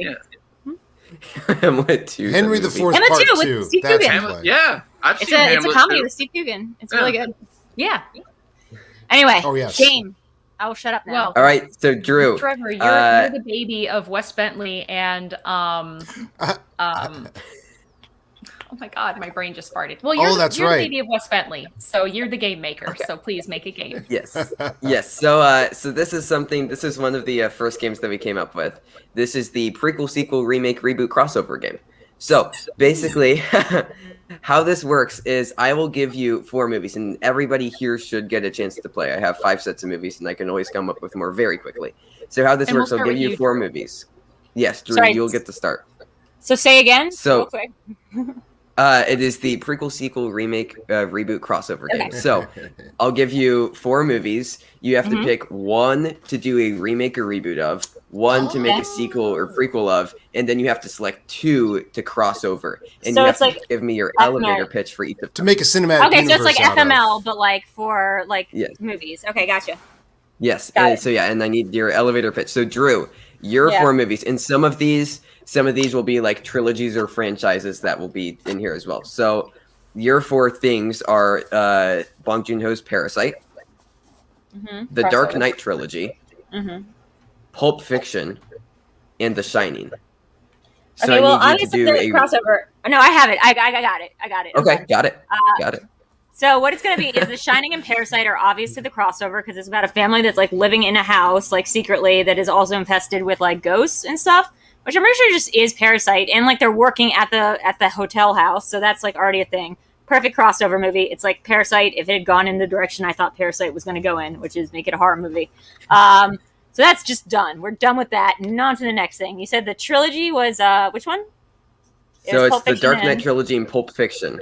And one needs a So you have sequel to and one do- needs a remake. Okay, well, Remake. that's pretty easy. I think, okay, the remake there would be, we're already remaking Batman so many times. I think that's like kind of boring. But I also don't think we need a sequel to like the Batman movies because that's kind of boring. So let me try to think about which one I'd rather do a remake of. I think I'd rather do a remake of Pulp Fiction. That sounds fun. I feel like we could just like make Pulp Fiction possibly better, but it also sounds good for a sequel. Gosh, this is hard. Okay, Remake We're gonna it, but do- take out some of the Quentin Tarantino scripted offensive language for himself. I know. Yeah. Well, I was about to say that's the part we'd cut. I think Pulp Fiction gets a sequel because I think we want to see where some of those characters are going more than we want to see where the Batman characters are going. We can always reboot Batman. We're doing it already. I'm as excited to see the new Batman as I am to see any new Batman, which is to say it's fine. Like, and they'll do good stuff, and like I'm excited to see it, but like not the most excited. But we're gonna have to have a loser here, so like that's kind of like our junk, like common Pokemon one. And then we have the idea of doing a sequel to Pulp Fiction, which I really like. It's like that Jesus sequel they did to The Big Lebowski that John Turturro directed.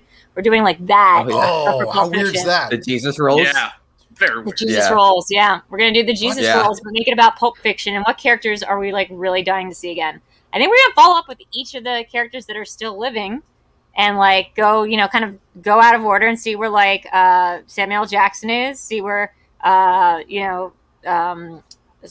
Butch is, see where Vincent Vega and Vincent Vega's dead. Marcella Wallace and Mia Wallace are. Just kind of go, just go check them out, see what's going on there.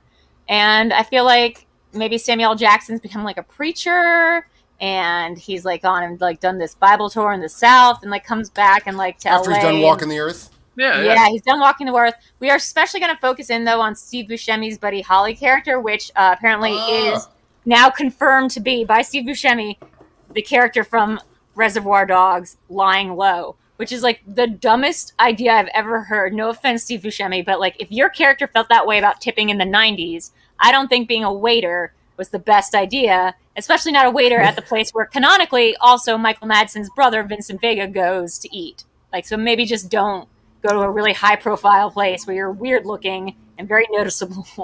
So yeah, let's follow up on him. That's an actor that's Wonderful. gotten tired of being asked about that, is what that is. Oh my Yeah, god, no! yeah. And Sure. I love that he made it canon, but I also just really want to know what that guy feels about tips now. Like that's his whole thing. He does not like to tip. Yeah. Poorly tipped waiter. That's like almost like a bad reincarnation of Mr. Pink.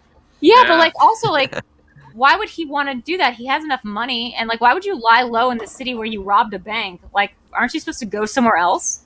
Like, yeah, like that's weird if that's Mr. Pink and that's Michael Madsen's brother. That would just, that'd be ironic, but also like a very dumb move to stay in town. Well, Where- his Reservoir Dogs character wasn't the sharpest knife in the drawer. Yeah, So but doesn't he say something about like leaving town and going to like Tijuana or something? Doesn't he make a reference to the fact that he's going to jet the hell out of there? wanting to do something and actually doing something are two different things. No, Fair tell enough. me about it.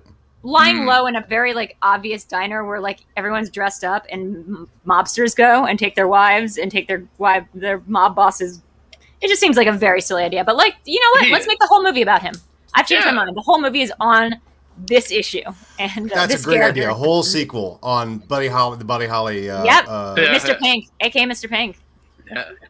You can make a I cinematic like universe out of that Jackrabbit Slims too.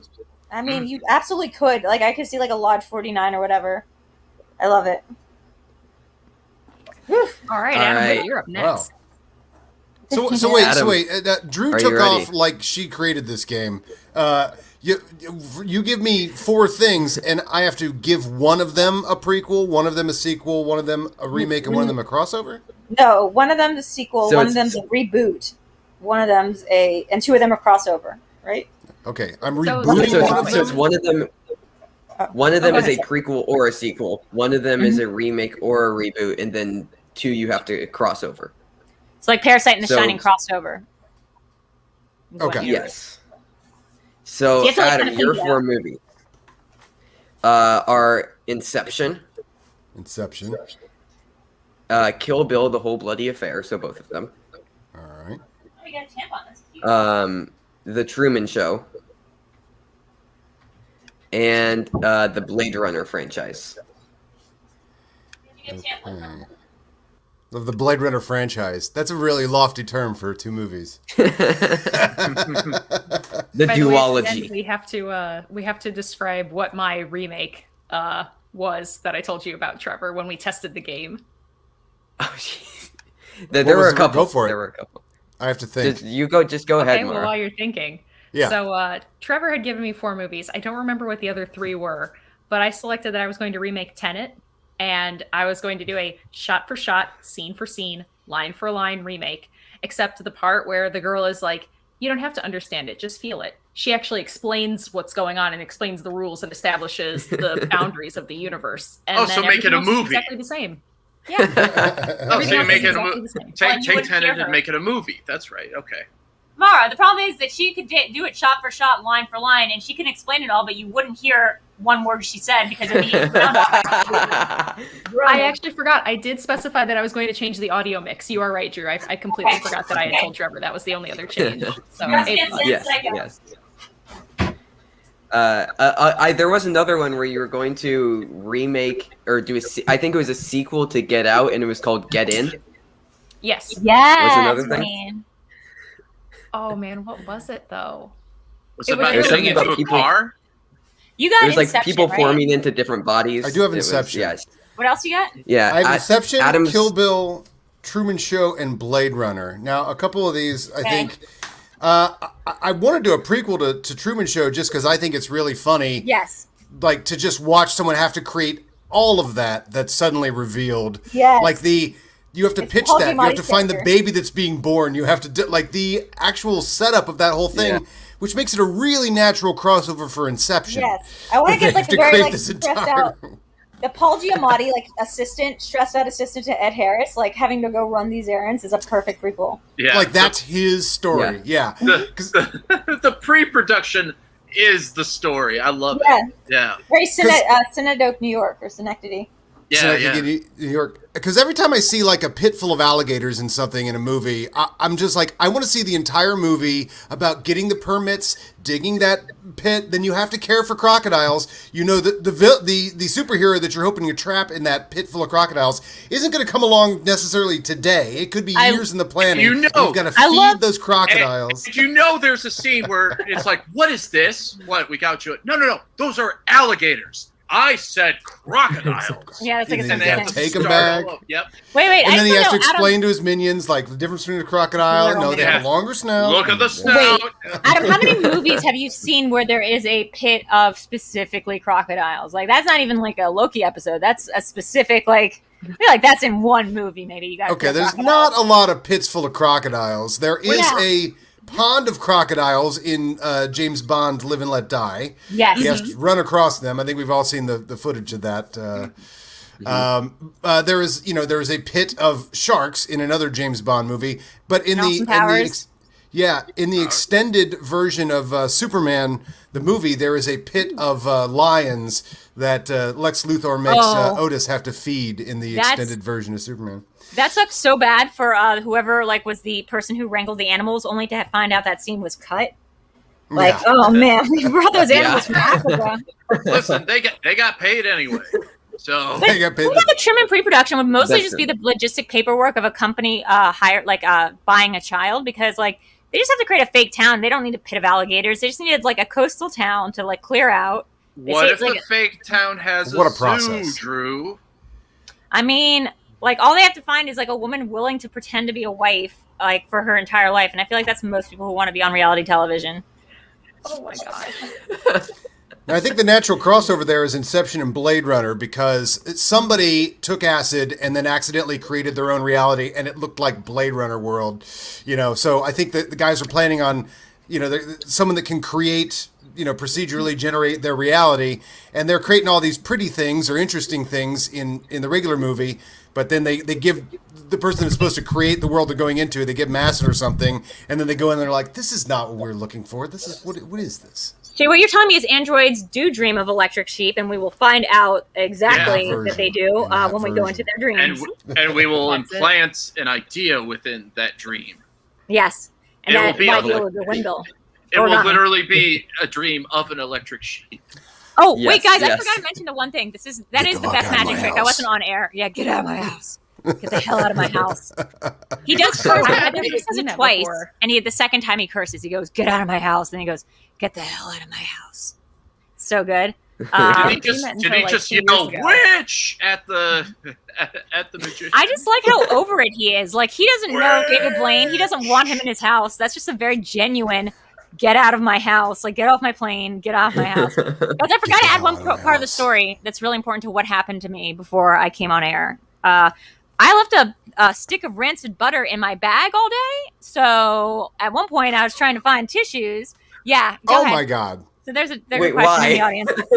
Why do you Yeah. have butter at all in your bag? Before Drew gets into this, how great is video, Drew? Continue. No, she's the Thank you. greatest, but Uh, so It's many my questions. favorite. Sometimes when I cook, I need butter to cook because this new service like HelloFresh, which adds something else. Yeah, so I was taking the butter from the fridge in the garage to the butter in to the stove, and I forgot it was in my bag. It stayed there all day, and then so I reached into my bag at one point while cleaning up the coop, and only to get like a thing of butter, and that was gross. Wait, hold on. Did you offer butter to everybody in the new Schmodown Studios? I did not know that was there. I was not know it was there until I got home. Go ahead. Hello, my name's Video Drew. Would you like some butter? Well, wait. That's a sentence. Yeah. Hold on. Stop. Cease. You needed a bag for the butter from just the travel from your fridge to your stove? Because my I have a garage that I stay in, and that the kitchen's in the house. So I needed to take from the garage. We have a refrigerator in the garage. I need to take my butter from that place, and along with other stuff I was carrying, I have this giant bag. So I sometimes just put. Oh, you had other items. Okay. Yes. That makes more sense to me than.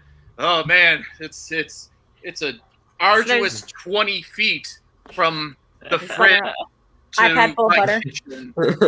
So, and I'm not sure if you guys remember the consistency of day-old, very hot, sitting in the warm room butter, but it's not great. It's not a great consistency. It's not something you want to feel while cleaning up poop.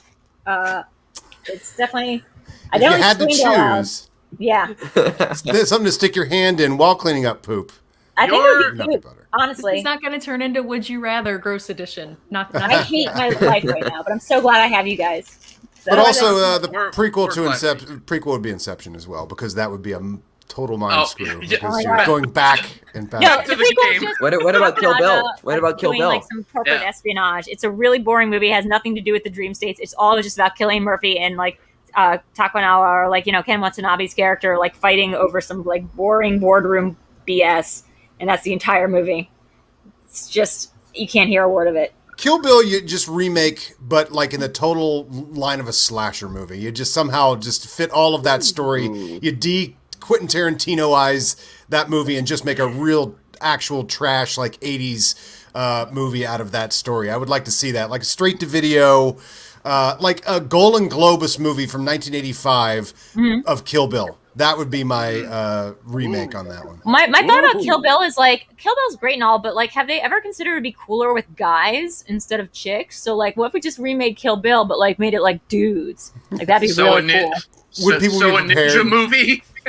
Yeah. Would people be prepared to see men do martial arts? It's got to be in Kill Bill. Why can't it just be like a bunch of dudes fighting? Like I don't know. It just felt like a really like woke media kind of thing that he did. That'd be a funny skit to do. Like, just a producer's like, yeah, but how about a guy in that role? Yeah. What if a man I think I cracked this nut.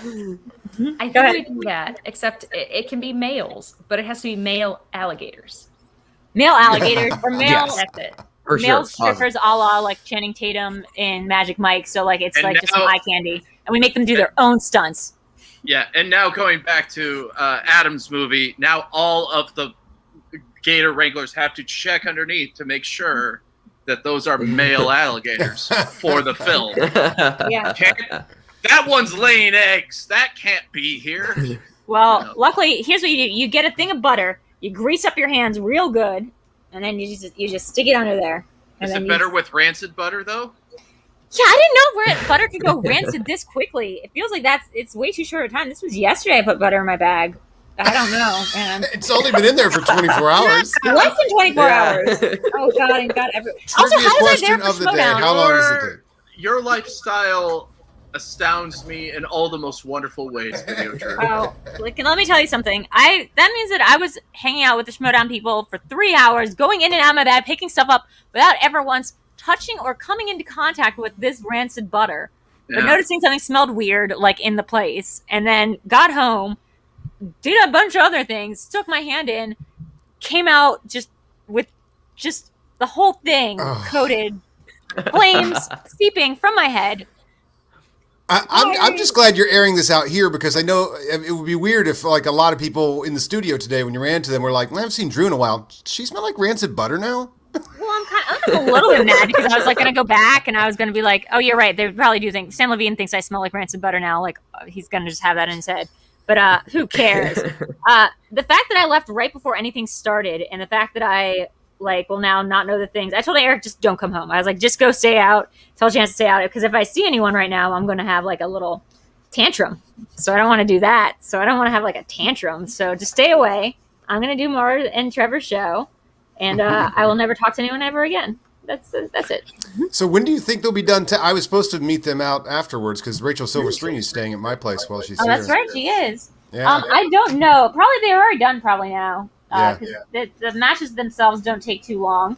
Yeah, there's a lot of people there. I don't want anyone to have too much bad FOMO, because then I'll get FOMO because I am not there. But it was great to see everyone. I got to find out some fun information about myself. Please, I guarantee it's fun. It is super fun, but I can't say what it is yet. But it is some fun thing about me next season that's going to be happening. Oh, really? You got some plot line? Yeah, well, yeah. There's a whole thing going on, and it's going to be awesome. So, again, I've made this about me. Awesome. Eric, how you doing? Thirsty, but good. Awesome. And at this inaugural show, by the way, Eric was not going to let me miss it. NerdChronic was like, he's like, Drew, the show starts at 5, Mara and Trevor's show. He's like, you're going to go home, take the dogs out. He's going to go on the show, and then you're going to come back. But now he doesn't know that he's the one that's not going to come back, because I'm going to be here doing this show. Clean it up, poo. Right. So I'm getting word, by the way, that we have another guest that's arrived. Oh, wow.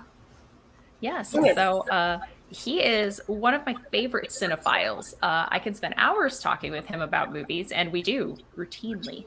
And his name is Mr. Paul Oyama. Can we get a big welcome for him? Hello.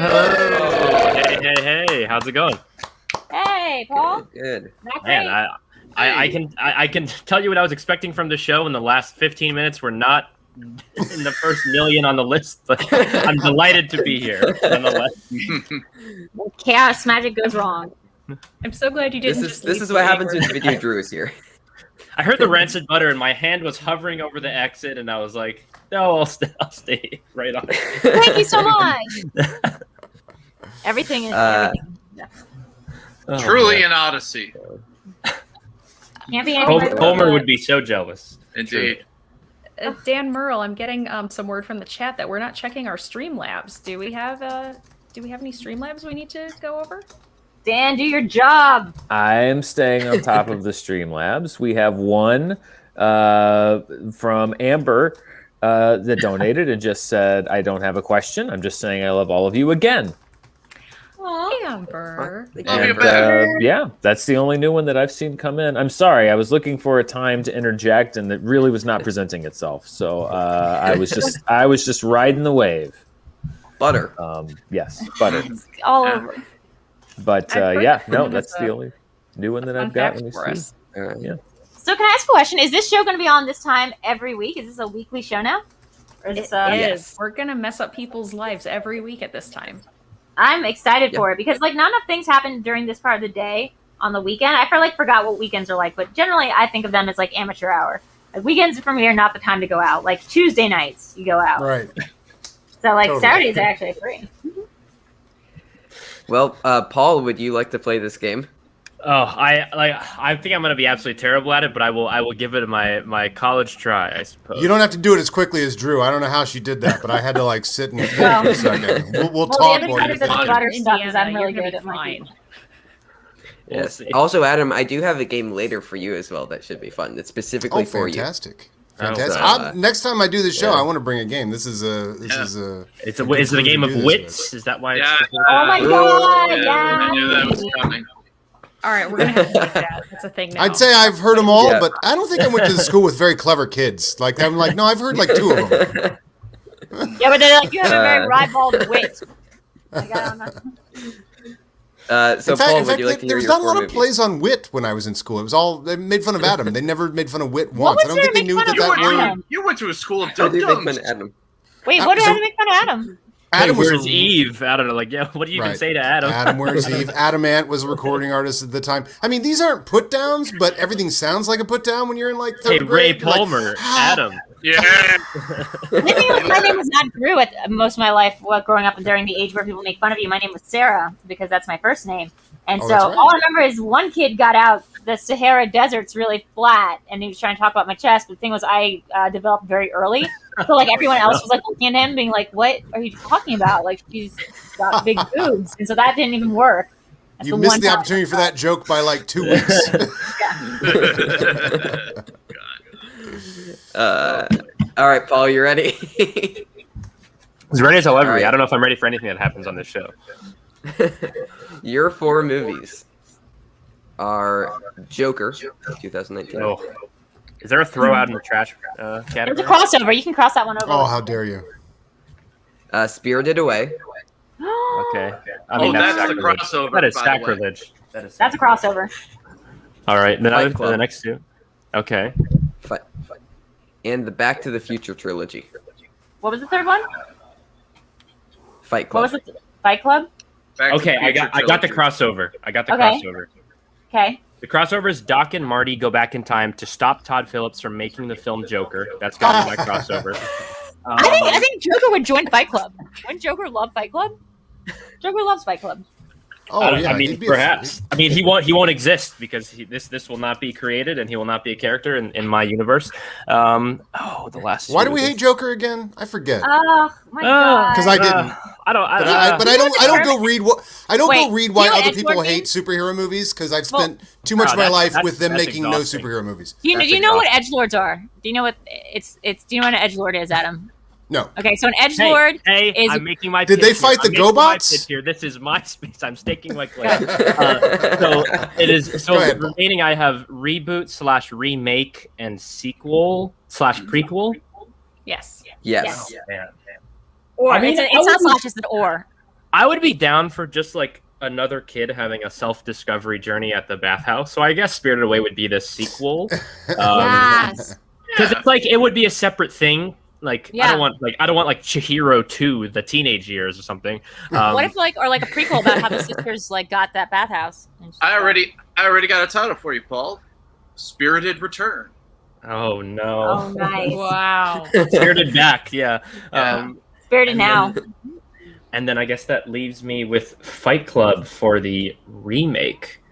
I think Fight Club would be an interesting. I mean, it would be a totally different movie, but like,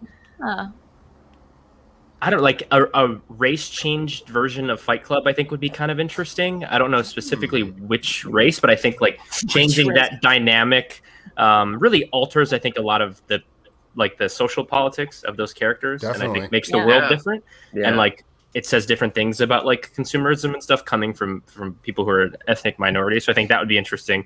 Because I think All the women. redo it with all women thing, that just seems like that's things like that will happen. I don't know. Like that seems like a canned idea. But I think like, I don't know, like Yeah. No. in I like all your black idea. Fight Club would I think be pretty interesting in some ways. Or like a martial arts fight club, but like with black people as well. So it's a black exploitation sort of fight club martial arts. Yeah, like Yeah. Man with the Iron Fists or whatever. But yeah, Fight that's Club what I was version. thinking. Yeah, Man with the Yeah. Iron Soap. Yeah, Man with the Iron Soap. Yeah, Man with the Iron Soap. Paul, I See, do you like thought your you were going to take. be bad at this. I love your Yeah, you take did because it is an actual remake of the movie because a lot of Fight Club, as you pointed out, is based off of Dude White Rage. Yeah. Yeah, And, but like And baby from a white. privileged perspective, I'm still talking, Drew. And I think it would be very cool.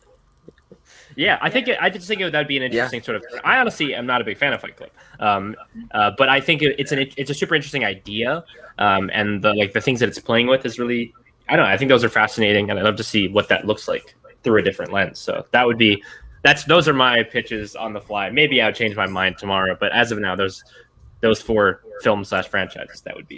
You know what would be interesting? It's like if you took like the undercurrent of homoeroticism of that Chuck Palahniuk book and make it just overt. So it just is just like they're doing this because this is how they like to, this is their kink. That's just it. It's Fight Club, but it's just their kink. Yeah. It's fighting each other.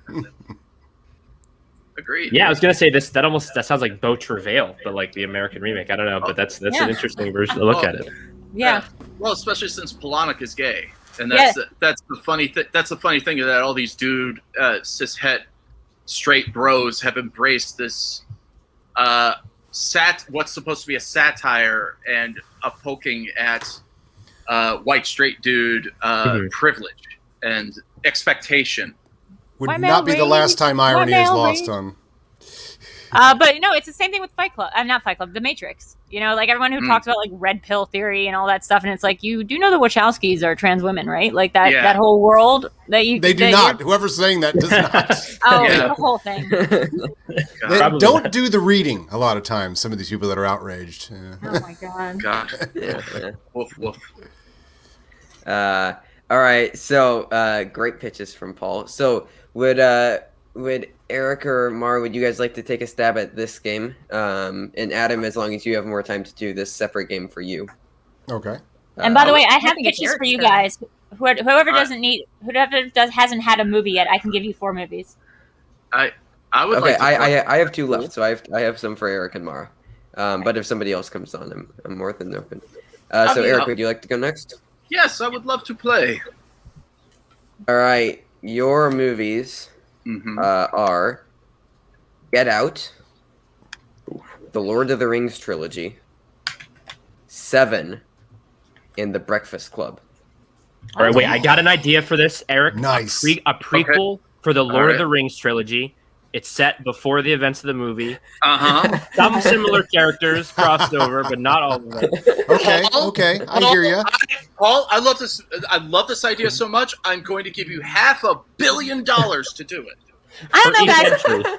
Can we make it about And make like 3 I of don't them. know, only if we add like a dragon and just take like the least interesting Hey, characters. the dragon That's part was like Amanda. that's like the tightest part. Of Oh, that's the Hobbit. that's my jam in the Hobbit. So, I would love. I love the Hobbit trilogy, by the way.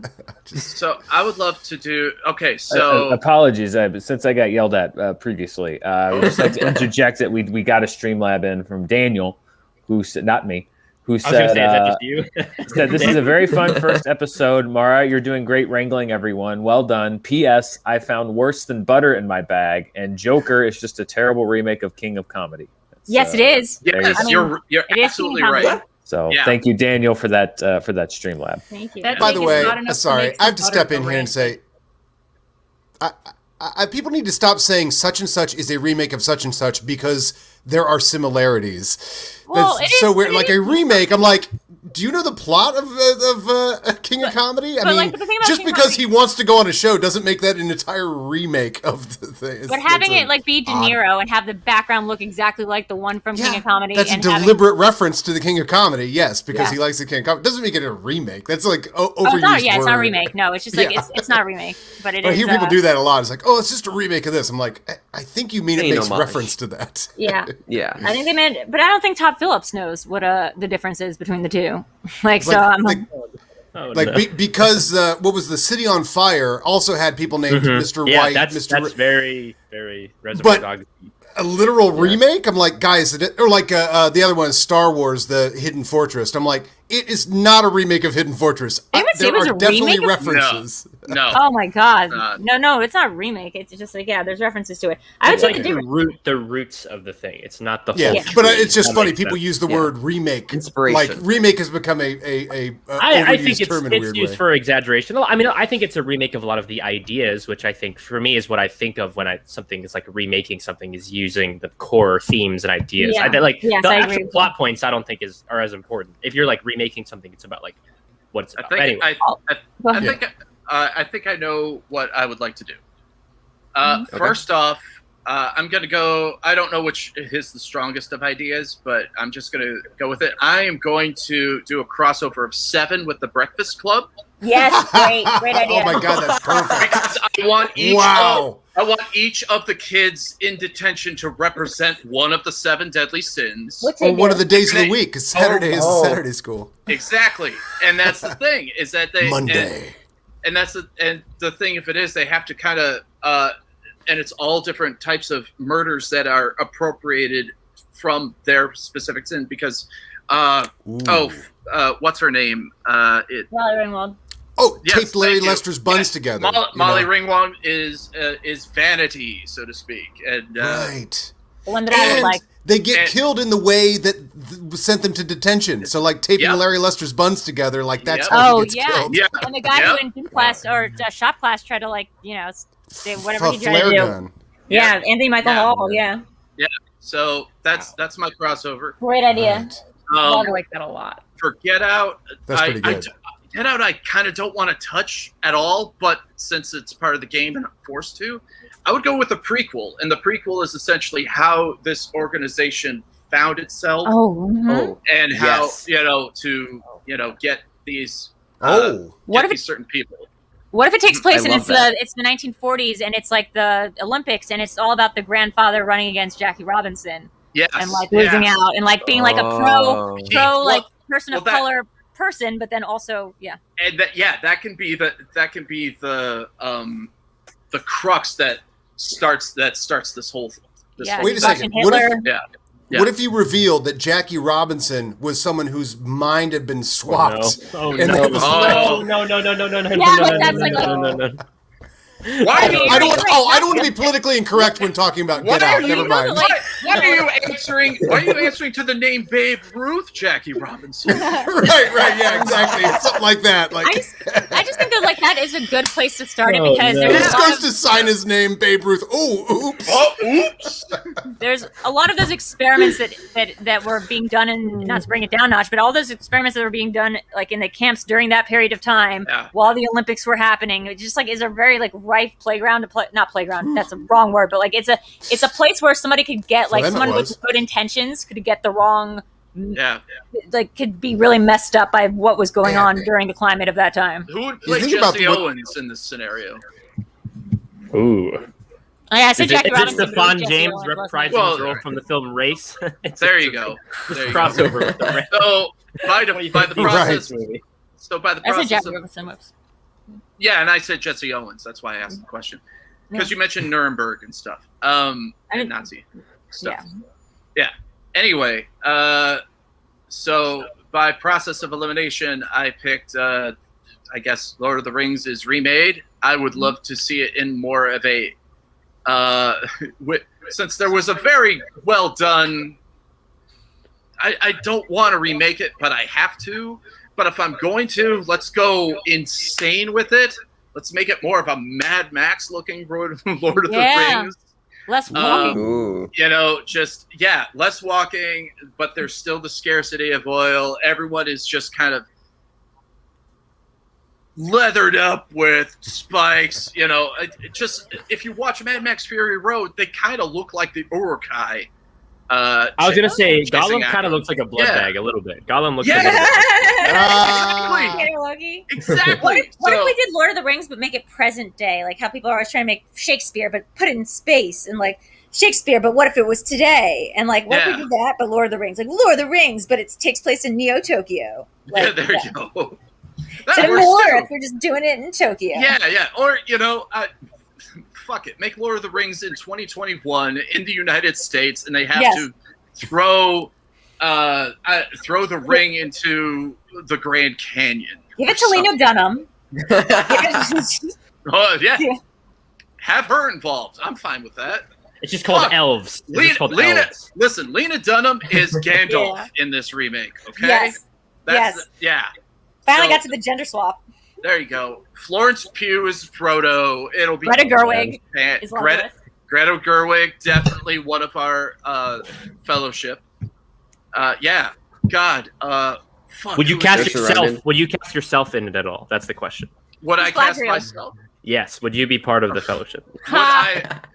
If I'm part of the fellowship, I'd just for the sake of the project, I'd be Sean Bean in this scenario, not just because we both have red hair. Wait. It would work. So in this scenario, we're doing the whole trilogy, right? So when you get to, I'm a cave troll, and then they kill me off, and we can save on CGI because they wouldn't have to do much. So was when Amir goes like, or it is Amir, right? Who's like, I am no man, and like that's the cool part. But this time, like since it's gender swapped, Aowen, sorry. Yeah, I was almost proud of myself. Like physically react. She's like, no. Well, that's why I asked because I've seen those movies once. Or we just don't include that scene and just Oh yeah, It's fine too. they're just the best scene in the movie. We'll just not include that. There's a lot of good scenes. In the movie. that was me pandering to the audience. I know that's Adelia, if she's watching, his favorite scene in the entire franchise. We can do the I am Roman thing. We can still do it. It doesn't. Basically, I don't identify back as a to- man or whatever. I don't know. Going back to Mad Max for a second, Adam. Yes. I know you're a big fan. This came the other day. Oh my gosh. Is that all four All of them? four. Oh man. Yeah. Now, have you seen which ones You have are- you seen? Eric, you are thirsty. It's the biggest thing. I've seen the first one and I've seen Fury Road. I haven't seen the second or Oh, third. I'm so excited for you Okay. to see I have not seen the other Thunderdome. ones. Tina, Yeah, I'm excited. Ethan Turner. This also has a black and white version of Fury Road with this as well, which I have. This is a question okay. just for Adam Witt. Adam Witt, is the movie Solar Babies not just Mad Max 5, and we've just not talked about it? Is that Is not that Mad close Max? to? I haven't seen I mean, Solar it Babies in a basically long is. time. It basically is Mad Max with like kids who play hockey. Yeah. Oh my God. I haven't seen Solar Babies since 1989 or something. At which time it played on HBO like every day, and I just I'm watched it sure. over and over For some kids, reason. that's like catnip. Yeah, a bunch of Oh, hockey yeah. playing kids in the apocalypse. Solar Oh, there's that Babies. movie too that I watched. That's a recently great that was- reference, Paul. Thank you. It's supposed to You'd like look it. like a '90s movie. Maybe you guys can help me remember. Turbo Kid. Turbo Kid. Yeah. That Oh, movie yeah. was supposed to look like a I saw '90s that. movie, but it's not a '90s movie. It was made pretty Turbo recently, Man. but it's supposed to look like a teen '90s Turbo movie. About, Kid. about the post-apocalypse. It's pretty good. Yeah, the soundtrack's great. So for whoever's Yeah, that's hashtagging this show, exactly. add Solar Babies and Nazis and eugenics. Okay. So what else do we? I'm Epigenetic. gonna go somewhere else for a while. Well, Mara, don't go yet because it's your turn to play this game. It's your turn to play Oh. this game. Yeah, it's your turn now. Yeah. All You- right. Let's you've see played how this game good you plenty do, in, Mara. You've played this plenty in testing, but here's your version. Are you ready, Mara? I love there was a testing You're phase for this. Mm. Your movies are Knives Out, Eternal Sunshine of the Spotless Mind, Wow. Okay. Wow. The Silence of the Lambs, Mm-hmm. Obvious. and the original Star Wars trilogy. Okay. Hold on. Wow. After She's I- got the hardest one. Could you sequel those? Could you really sequel those? Well, yeah, it's called Red Dragon. That's prequel. That's true. Then there's Hannibal. What an amazing cast in Red Dragon. Red Dragon's had a great How cast. in the world does that Nice- exist? I mean, you know- Red Dragon is not the worst Hannibal Lecter movie that came after Silence of the Lambs, I No. would say. No, that would be No. Hannibal That'd Rising. be Hannibal. that'd be No, Hannibal Hannibal. Rising. Hannibal's great. Hannibal Rising is Yeah. worse than Hannibal. Oh, close, you're it's right. close. You're Anyway. right. Yeah. I love how anytime that there is a up higher class of slasher movie like Silence of the Lambs, it's not your trashy. That there's People- still a studio instinct to like, okay, can we make a sequel that's super trashy and crank out 4 of them next year? And they're like, no, we're gonna wait. We're gonna Ridley Scott. Okay. And then you can tell the studio's like, can we make 4 trashy straight to video versions? No, we're gonna do this. And then finally, like Hannibal Rising, like, all right, do whatever you want. Listen, Thomas Harris. don't talk In this about the scenario, Jarhead Thomas Harris. sequels like that, Adam Witt. Just Right. because Jarhead has 7 sequels that no one's ever seen. Isn't that But- crazy? In Wow. this one Yeah. scenario, in this one, Jarhead? I agree with you for the most Yeah, part, there's but in like this one very 6 specific sequels. instinct. It's crazy. Like it was Thomas Harris, the writer of the books, who like decided to make all the sequel stuff and prequel stuff.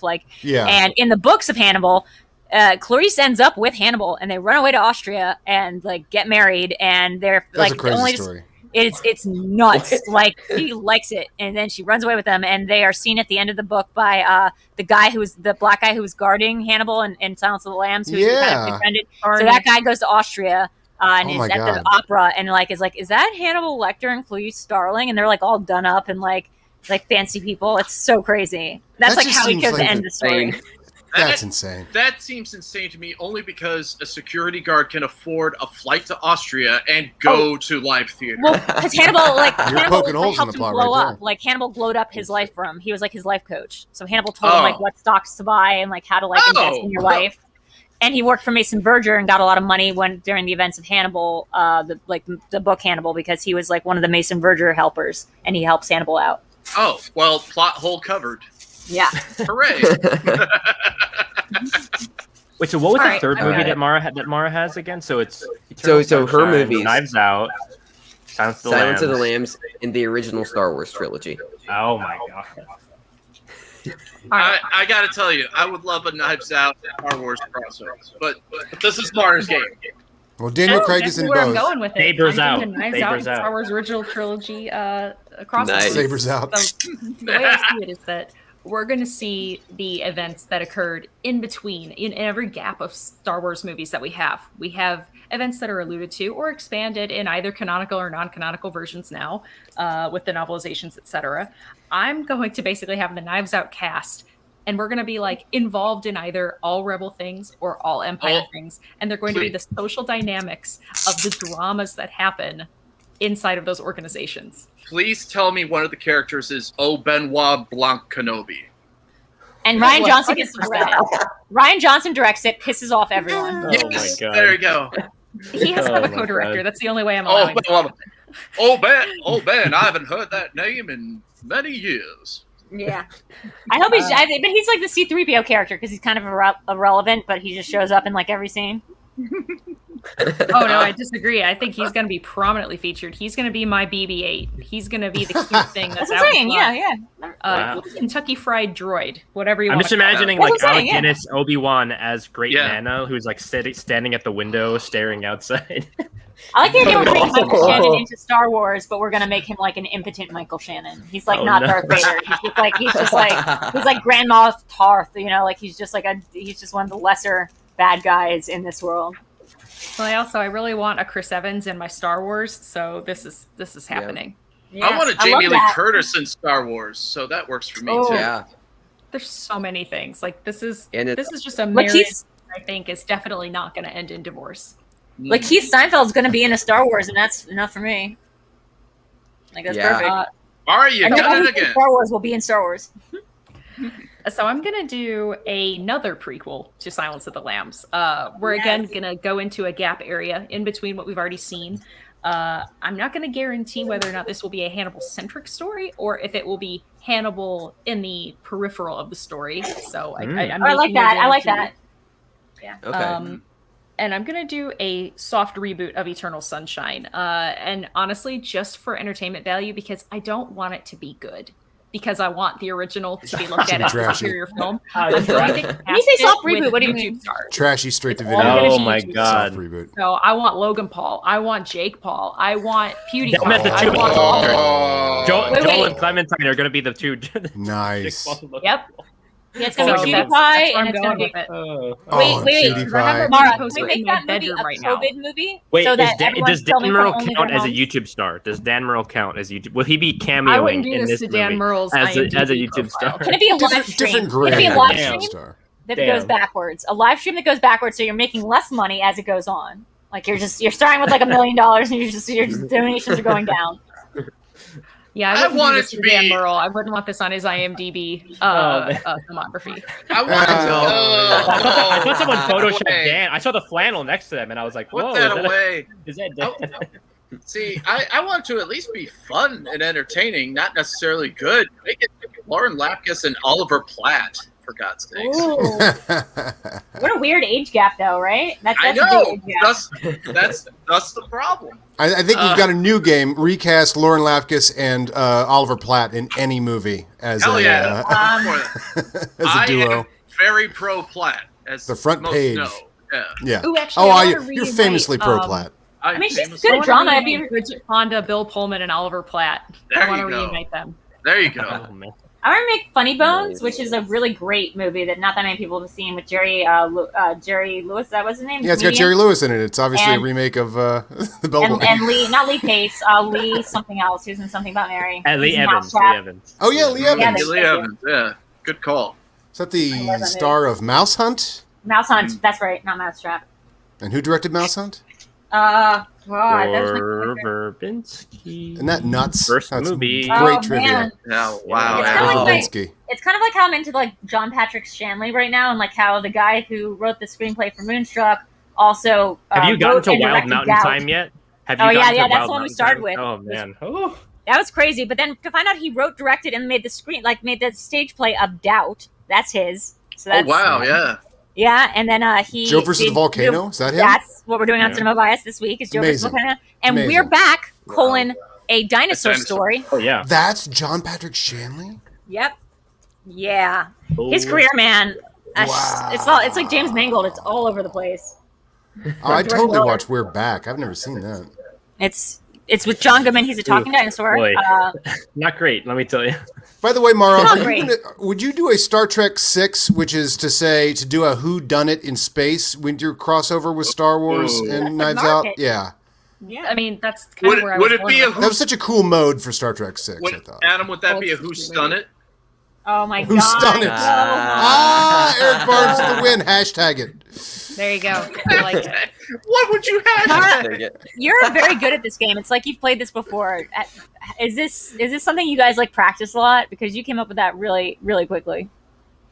Says the person who did it in 12 Yeah, seconds. I was about to Yeah, but say. that's super I know, great. right? Synthesize Drew was it like, too okay, I fast. got it. I'm like, that's a lot of pressure. I'm like Quicksilver, but like I'm like more annoying than Quicksilver. I'm like the Quicksilver that's Evan Peters, but like even I more like ADHD. Quicksilver, but more annoying. Drew, So, like, You're not like a everyone- Quicksilver that made out with Evan Peters. Drew, So you not Aaron only Taylor did, Johnson is what you're saying. Drew, you not only played the game, played your game very quickly. You played everyone else's game very quickly too. Because like everything takes too long. In my Yeah, world. was she the one who designed this game? I feel like she had these pitches ready to go in advance. She's got Yeah, like, I just I've been deck. also bidding I got a on full deck eBay with this auctions for thing. Pokemon this entire time. So. Yeah, I always wonder because whenever Drew's on a show, this is Drew most of the time. Yeah. Oh, yeah. What's she doing? It's What's she not doing terrible down posture. there? I have a really bad back, so I do that, and then Oh, I'm also. I always looks like you're doing homework down there or something in between. Kinda. Yeah. So there's Adam, I still have a more game for you. Pokemon to put on the internet? Oh my god! I There bought will like the ever, first there will booster forever set. be. Oh, you're But- you're actively buying now. You're not just raiding the old cards from Nerd Chronic. But I'm not gonna jack this stream to talk about my Pokemon stuff. That You Okay. can watch Live in the Dark for that tomorrow. plug. Adam, I do have a game for you. Yes, Trevor. And then I have this answers is for the, you. Can we make a segue actually? Because yes. I need to and someone needs to nominate themselves whether they have a hard out or not. To I can. bid us farewell because I've got to leave room for Bobby Gucci, who has Ooh. informed me Oh, he's on his no. way home and will be hopefully joining us very soon. Yeah, I could go clean up some poo poo, and also if me and Gucci are on the screen for too long together, like people's actually starting to nosebleed, and like knives. It's like Get Out, but like the flashing lights is the equivalent. Wake up. Okay, so I'm gonna head out. But thank you guys so much for having me. I love you guys so much. Love Love you, you, Drew. True. Love Sorry you. to come Drew. with this energy. but, Love to the puppies. I will. And thank you guys. Yeah, thank you. This is gonna be a great show. I have Yeah. high expectations and high hopes, and I love you guys. Bye. Bye. She's the best. All right, Adam. Yeah, Drew's the best. Adam, your game. We made this specifically for you. It is a Star Wars spelling bee. Oh, this is a good idea. Oh, by the way, this reminds me. I totally want to do a skit at some point, and I want to like challenge because I edit the FCL and just Brad and Christian just don't know how to pronounce a lot of names, and it's just funny that they don't. So I'd like to do like the hardest to pronounce names, or start with like easy but somewhat hard to pronounce names. To have a pronunciation bee between those two would be a great skit. no. Anyway. So Adam, I'm going to. So it's just I decided to restrain myself only to character names for this one. So you'll just You have can to name me spell anything. it. I'll spell anything correct. I will ace this. So just hit me with whatever. All you right. want. We'll start easy for the the audience to follow. Yes. Your first one is Pow's full name, all 53 letters. No, I'm just kidding. His nickname is We can do PAO, that. so he's Powell. yes. I think your there's. first I think one- it's PAO. This is almost like pi. How far can you get in POW? PAO, Yeah. comma or apostrophe, and then it's like KKKKK, right? UH or something. Anyway. Close. It's PAODOK, then Oh, an is it apostrophe. DOK? This is a good Yeah. idea. Like pi, how far can you get in Pow's name? You know? Mari, you said that you could at one point get up to like 30 digits in pi, right? Yeah. Oh, Yeah, I now believe I'm at this. like a measly like 9 or something. It's pretty pathetic. Oh, so This is a good pathetic. idea. So pathetic.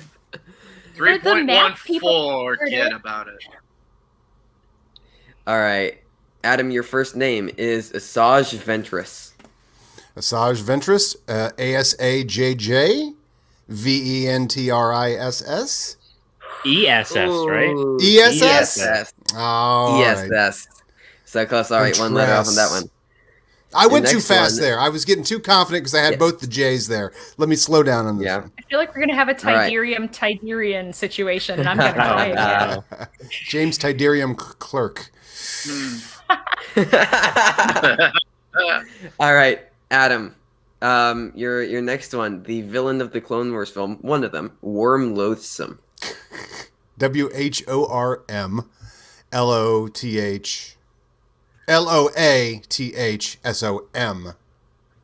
Correct. Wow. Well done. Good Thank catch. you. Thank you. He doesn't want to hang out and drink your coffee or whatever it is Obi-Wan's trying to offer him, right? That's the guy. Is that Your next.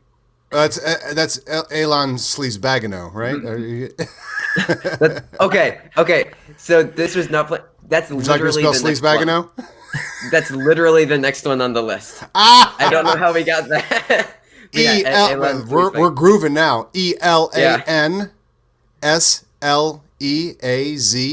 ELANSLEAZEBAGGANO, right?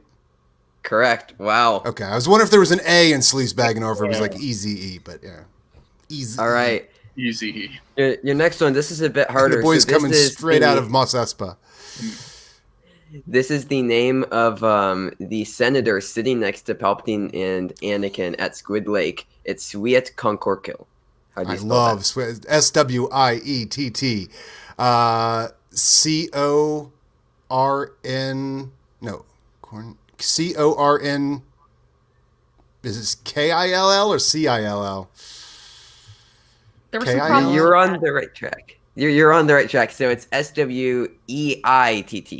So flip it. you EI. flip I the didn't say and the that? E. Oh, no, I didn't. Okay, I thought it was Yeah. How is this not And a then- game at conventions? It is.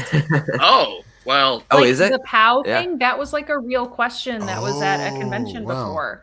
So it was like, I don't know if it was a tiebreaker or whatever, but Molly had told us about how it was, who could spell POW. the No closest. way. Well, now, now Well, that's is a it classic hard- flex. I wouldn't want to know how to spell that. Well, what I mean is like, was that just a regular butt trivia question, or was it a part of an actual spelling bee like this? I don't remember.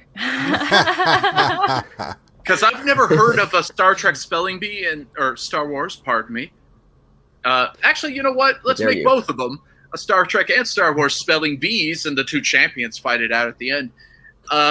I've never heard of that before prior to this thing, so I think you invented a thing that should be nationwide. great. Please go ahead, Adam. I didn't mean to. How interrupt. great a name is Sweet All right. Concorkill, by the Yeah. way. I love a Yeah. good, weird Star Wars name, obviously. Sweet Your Concorkill last is one, one of the Adam. best names. Yeah. I know. Yeah. Your last one, Adam, is Weoslia. Oh, you mean the most important character in Star Wars history? We No do. Weoslia? The most- No Star Wars? Yes.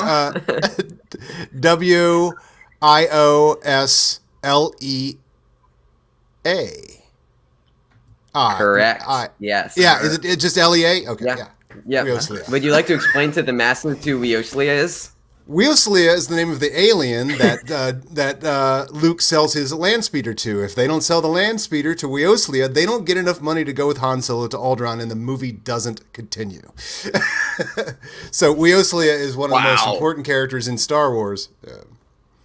And now that we've mentioned it here, Absolutely. it'll probably come up in some match. And I'll sit on the couch going, I know that answer, and then someone won't know it on TV, and they'll win anyway. I can feel the pain in that laugh. Yeah. You know Oh. my pain. I know that laugh. So much pain. All right. Well, I know you said that Bobby Gucci is ready to roll in whenever. Is he here now? Soonish. I don't have him Soonish. just yet, but I am receiving word that our cinephile Paul Oyama has had enough of us, and that Well, I got to go to Other work, things. guys. I'm not trying to get fired out here. I got to get to work on time. But it was such a pleasure. Thank you for having me on. I look forward to being on in potential future episodes. And Adam and Eric, it's always nice to Nice see you hanging all. out, Paul. Good to And, see you. hopefully, I'll see you guys in person sooner than later. But everyone Yeah. have a wonderful rest That'd be of the your Saturday. best. Yeah, See ya. nice Later, meeting you, Paul. Paul. Yeah, you too, Take care Trevor. easy. Hey, All right. hey, Trevor. can we bring in a ghost of Dan Murrell, because I'd like to play a game with him. I love that And he I should would Gary love to- Delabate here. Hello. All right. Hello, Dan. Wolf? I would like to introduce our viewers to another game that it's not necessarily an original concept. People have played versions of a game like this on like late night talk shows, etc. But it is the letterboxed review game. So we're going to give you someone's letterboxed review for like a type of movie or perhaps a filmography of an actor, a director, and we're going to give you 4 multiple choice options if you need them. So this is not a stump you game. It is all for fun. This is not a movie trivia game. It is just the weirdest reviews we could find. Okay. And for you, Dan Murrell, And I've what selected, movie? I guess what movie? Is that the deal? I've selected Yeah. Steven Spielberg. Ooh. Okay. So Dan will go here. Adam, Eric, if Dan does not know it, if he guesses wrong, then you can wager a guess. Awesome. Mm. Awesome. All right, Awesome. all This is right. good. Okay. This is good. This is a good game. Pressure's on. All right. Yeah, stump the Merle. Stuff All right. tomorrow.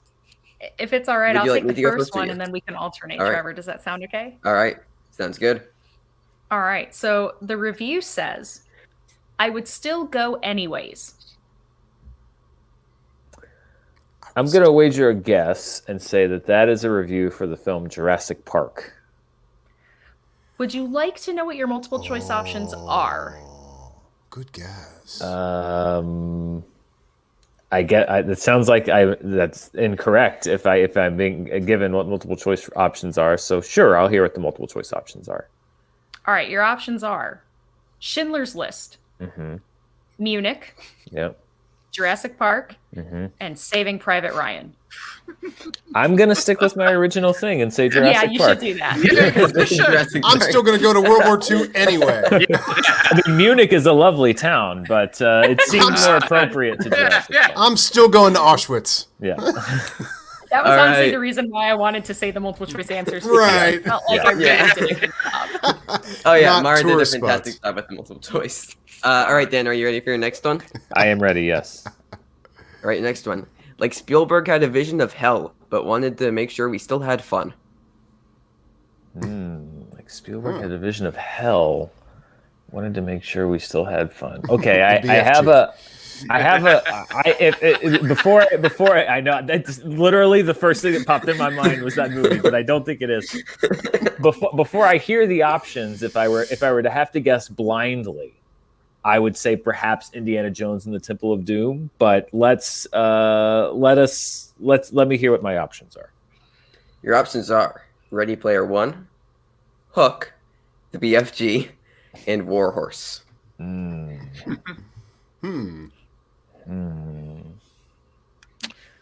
I'm gonna say Ready Player One. You would be correct. Okay. Wow, I'm Vision proud of of you. Well hell. done. Somebody that doesn't like all those pop references. I guess not. Yeah. They're gonna Hell hate is- Space Jam. Hell is Yeah, intellectual right. properties. Yeah. Yeah, hell is Eric, commercial Eric, property. did you write that review? I did not. I'm not even on Letterboxd, but I should. You should. I am, but I Letterboxd only review movies I watch in hotels, which is Oh, there you go. Amazing. That explains it. I follow you on Letterboxd, and that explains it. too interesting. Where this letterbox review is written by Adam Witt. That's what we're gonna do. There you go. Okay. Also, Not too many. we should also do one by Video Drew. Her Letterboxd Ooh. reviews are a thing. Nah, that's awesome. They are indeed a thing. All right, Dan, your third one. Okay. This episode of The X-Files certainly got a bit out of hand. Ooh.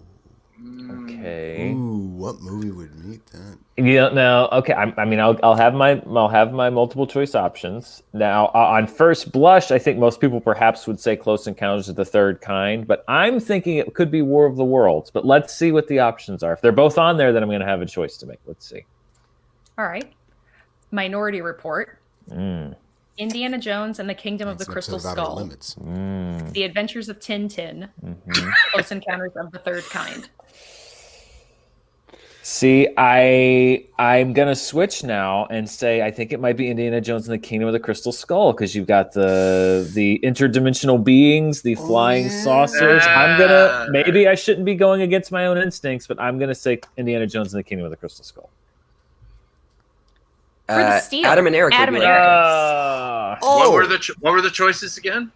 The choices are Minority Report, Indiana Jones and the Kingdom of the Crystal Skull, The Adventures of Tintin, and Close Encounters of the Third Kind. That will not cost you a JTE. I mean, yeah. What do you think, Eric? I'll let you. I'm gonna say this letterboxd person is a jerk and thought it was Close Encounters of the Third Kind. That would be correct. I should have gone with my instinct. Yep. That's a not that great a joke by that letterbox person. Well, yeah, because what got out of hand about it? The wonder and magic of First Contact. I don't understand what was so. Yeah. Yeah, I mean, the better X-Files joke is Kingdom of the Crystal Skull. Yeah. Yes. That's like Alien. Yeah. I rewrote their review for a better review. Who was that letterbox reviewer? Let's beat him up. Moving on. Are we reading your reviews, Eric? No. Again, I'm not on Letterboxd. Oh, okay. Well, you're really missing out. Your next Apparently one, I Dan. am, yeah. The greatest Christmas movie of all time.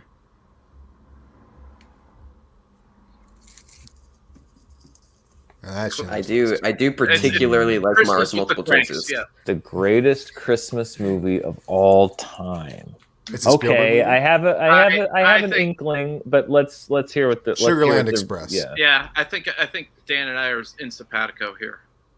Your options are Duel. Bridge of Spies, Catch Me If You Can, Amistad, and Poltergeist. Nope. This is so funny. I Catch Me If You Can is actually a very under the radar Christmas movie. There are many integral scenes that take place on Christmas, so I'm going to say it's Catch Me If You Can. Good call. That would be correct. All right. Was that Very your good instinct, Dan? Spielberg detective. right there. I forgot it was Spielberg based, so in my head I'm like, oh, this one said Die Hard. I was thinking Gremlins. Oh, that one. Yeah. Which would also be a good one. But but they have to be Spielberg related, Yeah. Of all of those controversial Christmas movies, Lethal Weapon is the most Christmas movie out of all of them. It literally begins and ends with a Christmas song. So does Die Hard. Yeah, so does Die Hard. Yeah. Die Hard begins with a Christmas song? You get Christmas in Hollis within 5 Doesn't minutes, begin and with then it it, ends on Let It Snow.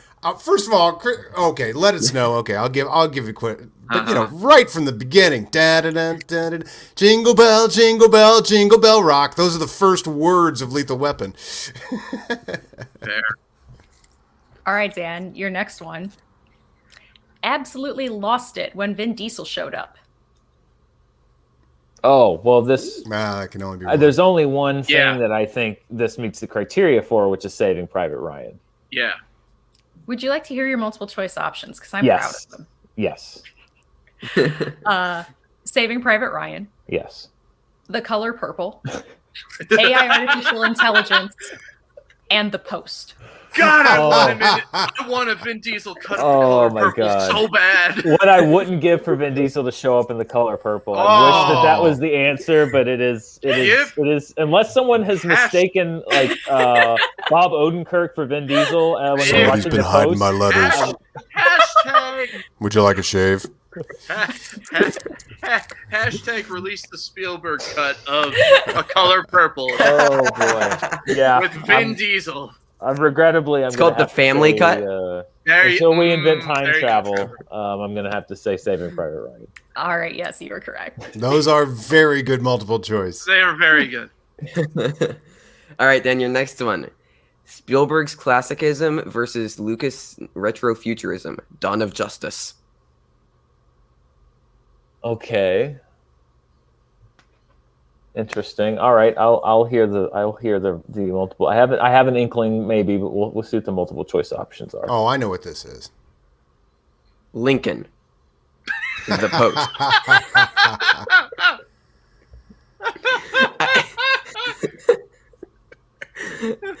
Lincoln. The Post. Indiana Jones and the Kingdom of the Crystal Skull. And Jaws. So I think it's got to be Crystal Skull here. Yeah, I Although wanted to what be if it was Lincoln. somehow though. Lincoln? Somebody thought that Well, George Lucas was wrapped up in God, oh, Lincoln somehow. if only Yeah, why America would the you? if only America the movie was directed by Zack Snyder. Oh my God. Lincoln. All right, Dan. If you despise this film, you have no heart. If you love this film, you have no brain. If you despise Coming out this swinging. film, you have no heart. If you love this film, A riff you on an old have Rush Limbaugh classic. no brain. Okay, let me hear the options. Is it War of the Worlds, Hook, Empire of the Sun, or The Lost World Jurassic Park? I think I got this one, but I think Dan has it too. There are two that are calling to me, but I'm gonna say it because this is a very flawed movie. But I do, especially if you grew up at a certain time and you're the age of the person that would probably be writing on Letterboxd. You would Right. probably say that about Hook and say that if you Right. hate it, That- you're heartless. But if you love it, then you're dumb because they've gotten Yep. both hot takes about Hook into one Letterboxd review. So I'm Dan gonna Merle, say movie detective. a double Yeah. hot take Work Hook that one review out. is my answer. So, not Empire of the Sun. Yes, you are correct. It is. All right. Good call. It's rare that you see a review that does have both hot takes about a movie in one review. Usually it's one or the other. Yeah. This one has both. And in my opinion, that review is the correct one. No, I would agree with that. Yeah. All right, your 8th 1 out of 10 here, Dan. Okay. Now I remember why I was so scared of this film as a child. Now I remember why I was so scared of this film as a child. Okay, I'll be interested to see if one of the main option in my head. I'll be interested to see if it's on the list because it's a tweener. So let's see what the options are. Raiders of the Lost Ark, Mm-hmm. 1941. Always AI artificial intelligence. Oh, wow. This is an interesting. Oh, The as a child is the giveaway with the Right. Again, there's a people certain on Letterboxd weren't watching Shogun Express or whatever. yeah, there's a certain demographic for your average Letterboxd user, and I don't think that AI is terrifying. yeah. But I'm gonna say it was somebody who watched the faces melting in Raiders of the Lost Ark and perhaps had forgotten about it. I'm gonna say Raiders of the Lost Ark. Adam and Eric for the steal. I got it. Ooh, okay. Adam, Just going purely on the detective work of the age group of Letterboxd people, the latest movie that of all those mentioned is AI. So Yeah, that's I was that terrifying. I thinking don't get that. That makes much more sense in Raiders, but I'd say AI, right? yeah. That would have been my pick too. Yeah. AI is correct. Yeah, just nice. based on pure age Nice. demographics. Yeah. All right, these last two are my favorite two that I found. Ooh, okay. So I put them last. I'm particularly proud of my multiple choices for What a this. great game. Yes. Yeah, this is funsies. All right. Take a shot every time you fall asleep. Ooh. Meow! Wow. All right. Let's see what the options are. Oh, it's going to be Lincoln. something great. Yeah. Mm-hmm. The Yeah. BFG, Mm-hmm. The Post, Mm. Bridge of Spies. Ooh. I People feel like I suck. could have written that review for 3 of these. Oh. I will Shots say, fired. Dan, before you answer, we have one Kevin Smets in the chat. Hi, Oh Kev. my God. Oh. Hey, buddy. Smets. Smets.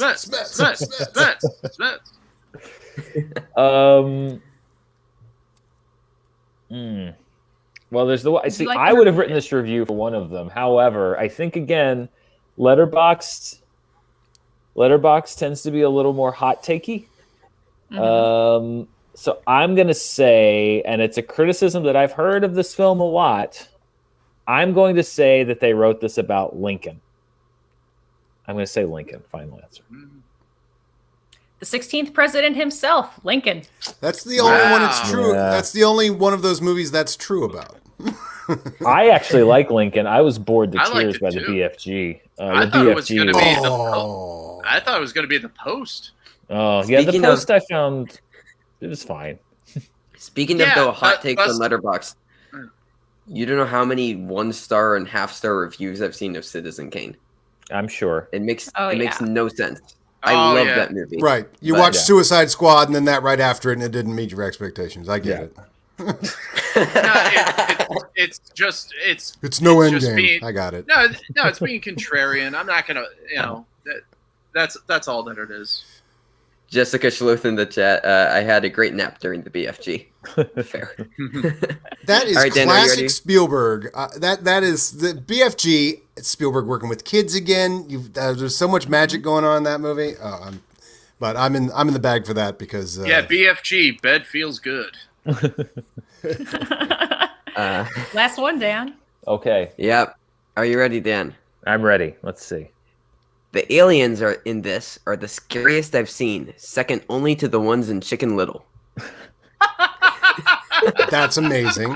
That's a great quote. That's fantastic. Wow. All right. Okay. That's really great. Let's see what the options are. All right, I'll also give you a repeat of the question. The aliens in this are the scariest I've ever seen, second only to the ones in Chicken Little. Your options: Jaws, Indiana Jones and the Last Crusade, War of the Worlds, The Lost World, Jurassic Park. Or if you're Mike Kalinowski, Jurassic Park, The Lost World, but no shade. See, I feel like you're tricking me here because there's only one of these movies that has aliens in it. Right. This is an interesting. Is there though? But you don't see them, Yeah. really. So it was Jaws? Certainly not to the degree that you didn't do in Chicken Little. No. Jaws, Indiana Jones and the Last Crusade, War of the Worlds, and what was the last one? The last one was The Lost World, Jurassic Park. The Lost World, Jurassic Park. Well, only one of them has aliens in it, so you're thinking this is a trick, right? Right. Are Or is dinosaurs it, aliens? or is it too simple? Is it Or not? do they mean illegal Clever aliens? girl. Mhm. Are you Oh. sure you mispronounced Mars Needs Moms? Ah. Jaws, The Lost World, Jurassic Park, By the way, I'm thrilled to see that the chat is loving this game. We're gonna Indiana have to do Jones every and the Oh, they Last are. Indiana Yeah, Jones and the Last yeah. Crusade or War of the Worlds. Maybe I'm giving away a point here. To It just War of the Worlds seems Yeah, too this is just easy. for pride. War of the Worlds seems too easy. Seems too easy, doesn't it? yeah. Yeah. So what else would you think has aliens in it if you Right. were, let's say a dummy? A dummy. Like if you of slightly Were there below average movie dinosaurs in intelligence. space? What a cutting criticism from the Razor. I'm gonna say somehow, some way they thought that there might be aliens in Jaws. I'm gonna say Right. Jaws. Yeah. They think that was an alien creature. Or In something. Jaws? Yeah. Oh, what? You would be incorrect. Okay. We will go to Adam and Eric for steals. I'm not going to answer War of the Worlds because I talked Dan out of that one. What are my other choices? And I'll figure out how to Last justify Crusade. how they think an alien is in that movie. Tell you what, I'll take Kingdom of the Crystal Skull, and you take War of the Worlds. No, it's Whatever you Last decide. Crusade. It's not even as Last obvious as that. Crusade. Eric. Oh, it's Last Crusade? Really? Oh, okay. Right. Hmm. So could Dean you Morgan in think the that chat. there's aliens What? in Last... Rewatch You take Jaws Last as Crusade alien. and justify it. I'll take the other one. Was the other ones? Christ an alien in the Last Crusade? It's asked every week on the Ancient Aliens show. Oh, I need to watch Ancient Aliens, I guess. Or Again, we're not. dealing with maybe morons here. What are the other options, Trevor? Yeah. So aside from Jaws, it is Indiana Jones and the Last Crusade, War of the Worlds, and The Lost World, Jurassic Park. All right, then I'm going with Lost World. Then Eric, you can take the other one because I think we can justify this out. The last thing we're going to say is War of the Worlds. You know The what? Lost- Yeah. Yeah, I'm not going to take War of the Worlds. I'll take the. We're all going to hold hands, a la Toy Story 3, as the hamster consumes us all, running around. I Okay. thought this was going to Dan. be the easiest one. Do Here- your yeah, work. well, Trevor. it should be, but I just do not want to say War of the Worlds, okay? I am doing Yeah. this in solidarity. Do your worst, Trevor. You know, some Yeah. people think genetics is magic, genetics is whatever. I could see someone thinking that there was a plot line where that they had combined dino DNA with some sort of alien thing. Yeah. Because they're like, oh, it's Spielberg. There's aliens in all his movies, right? These are the craziest aliens. I'm going Lost World. Okay, yeah. The answer is War of the Worlds. Yeah. No, it is not. No, it This is is not. like such a clip-worthy moment. Was you guys talking yourselves out of the easy answer? Dinosaurs are aliens. Jesus was an alien. Jesus was an And alien. so whatever Graham said. The shark will was say, an though, alien. Shark And was the it. shark. There you go. I keep on bringing up Blu-rays, but this also got a Spielberg set. Ooh, Oh, nice. look Trevor, at what this. don't you have? Oh. I got money recently from a first job, and it's all on this shelf of Blu-rays. Oh, you sweet Oh my Trevor God, has so many movies. I'm changing the name of the show to All Trevor's Movies. That's Yeah, how many all movies. Trevor's movies. Yeah, this is a great thing. Trevor reminds me of that moment where. So, Trevor, is this your first job? So I've refed soccer games for a while, but that was just Okay. more of like they assign you. But this was working for the city, teaching 4 to 6-year-old soccer, which was an adventure. So yeah, Oh, it's my first wow. like job. Yeah, and so I love that moment in life where you're getting a paycheck and you have absolutely nothing to spend it on yet because you don't have to pay rent, you don't have to pay, like your parents are still helping you out and everything like that.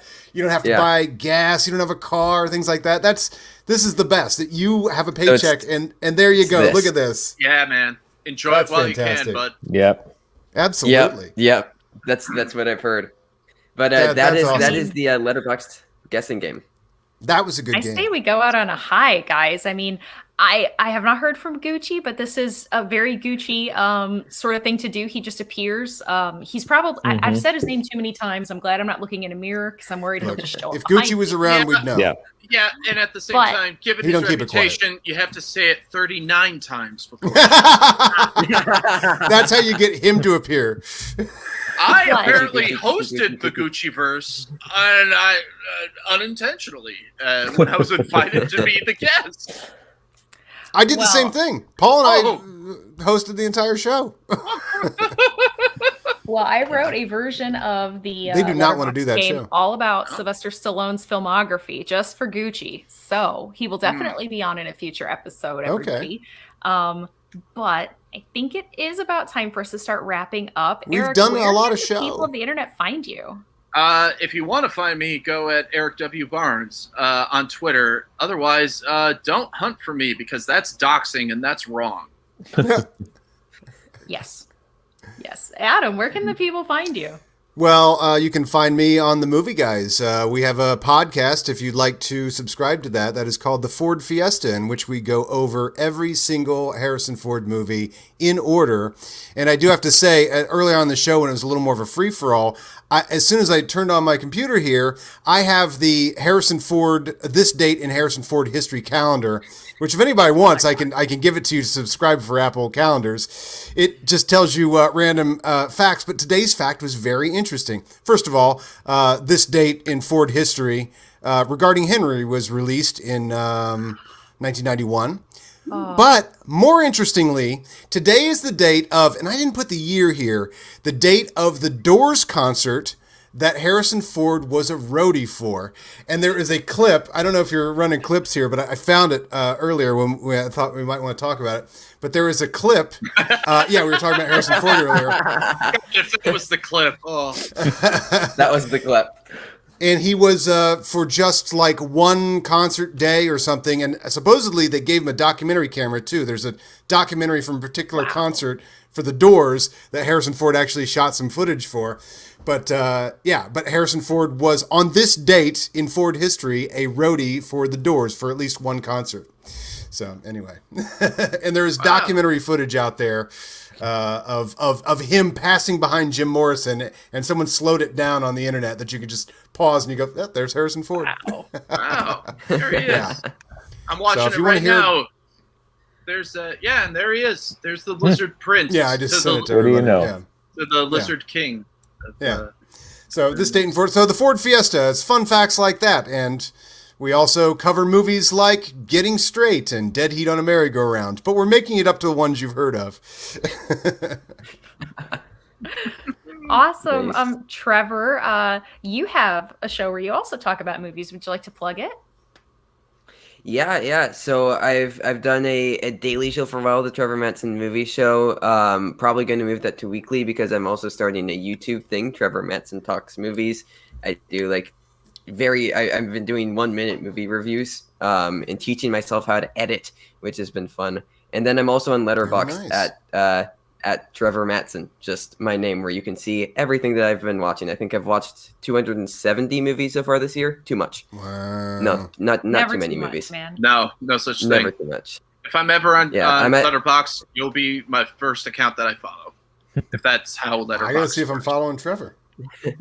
So, Dan, do you want to give everyone a sneak preview just of what the podcast episode for All My Movies, what the film is this week? Yes, the theme for July is some of my just favorite movies for whatever reason. And last week we did Star Trek 09. This week we're doing Tombstone. It was one of my favorite, probably What is the my theme favorite, one of my favorite movies, probably my favorite Western of all time. I love Tombstone. I'll be your Huckleberry. I love Tombstone. Skin that smoke wagon. Yeah, skin that smoke wagon, see what happens. Everything that Kurt Russell says in that movie.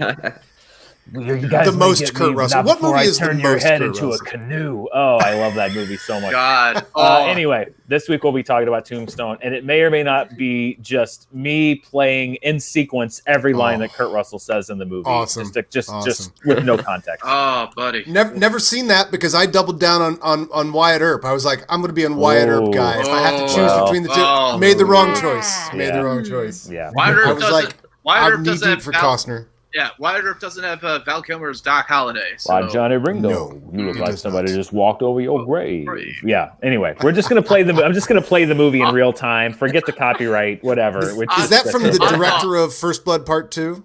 That is from George P. Cosmatos. Yes, it is. Yeah. Nice. Originally from the writer who was directing it and got fired very shortly really? after the beginning of the movie. We're gonna talk all about that. Ooh! I'm gonna watch Tombstone tonight. Now It's good. Yes. Yeah, it's time I watched that. Never a bad choice. it's never. No, you were correct. Your podcast is right. Thank you. Awesome. Howard Johnson is correct. I look about on the internet as well. I'm at that Mara. I don't know how to use You're on the internet Instagram. right now. Please teach me. But I'm at that Mara LA on Instagram if you want to just follow me for no reason at all. Please check back with us again next Saturday, 7 Pacific. I'm sorry, I'm also used to saying it because we left LA, 7 Central Time, the Central Time Zone of the United States. Where we will do more tomfoolery, and we are going to play the Letterboxd movie game every episode. It's confirmed. Happening. Sweet. Hooray. Wonderful. Yes. Nicely done. Tomfoolery. So- This is definitely with some tomfoolery. I'm always down for tomfoolery. Yeah. Awesome. So All thank you right. to all the humans, plants, animals, extraterrestrials, and ghosts. Have a great night, everybody.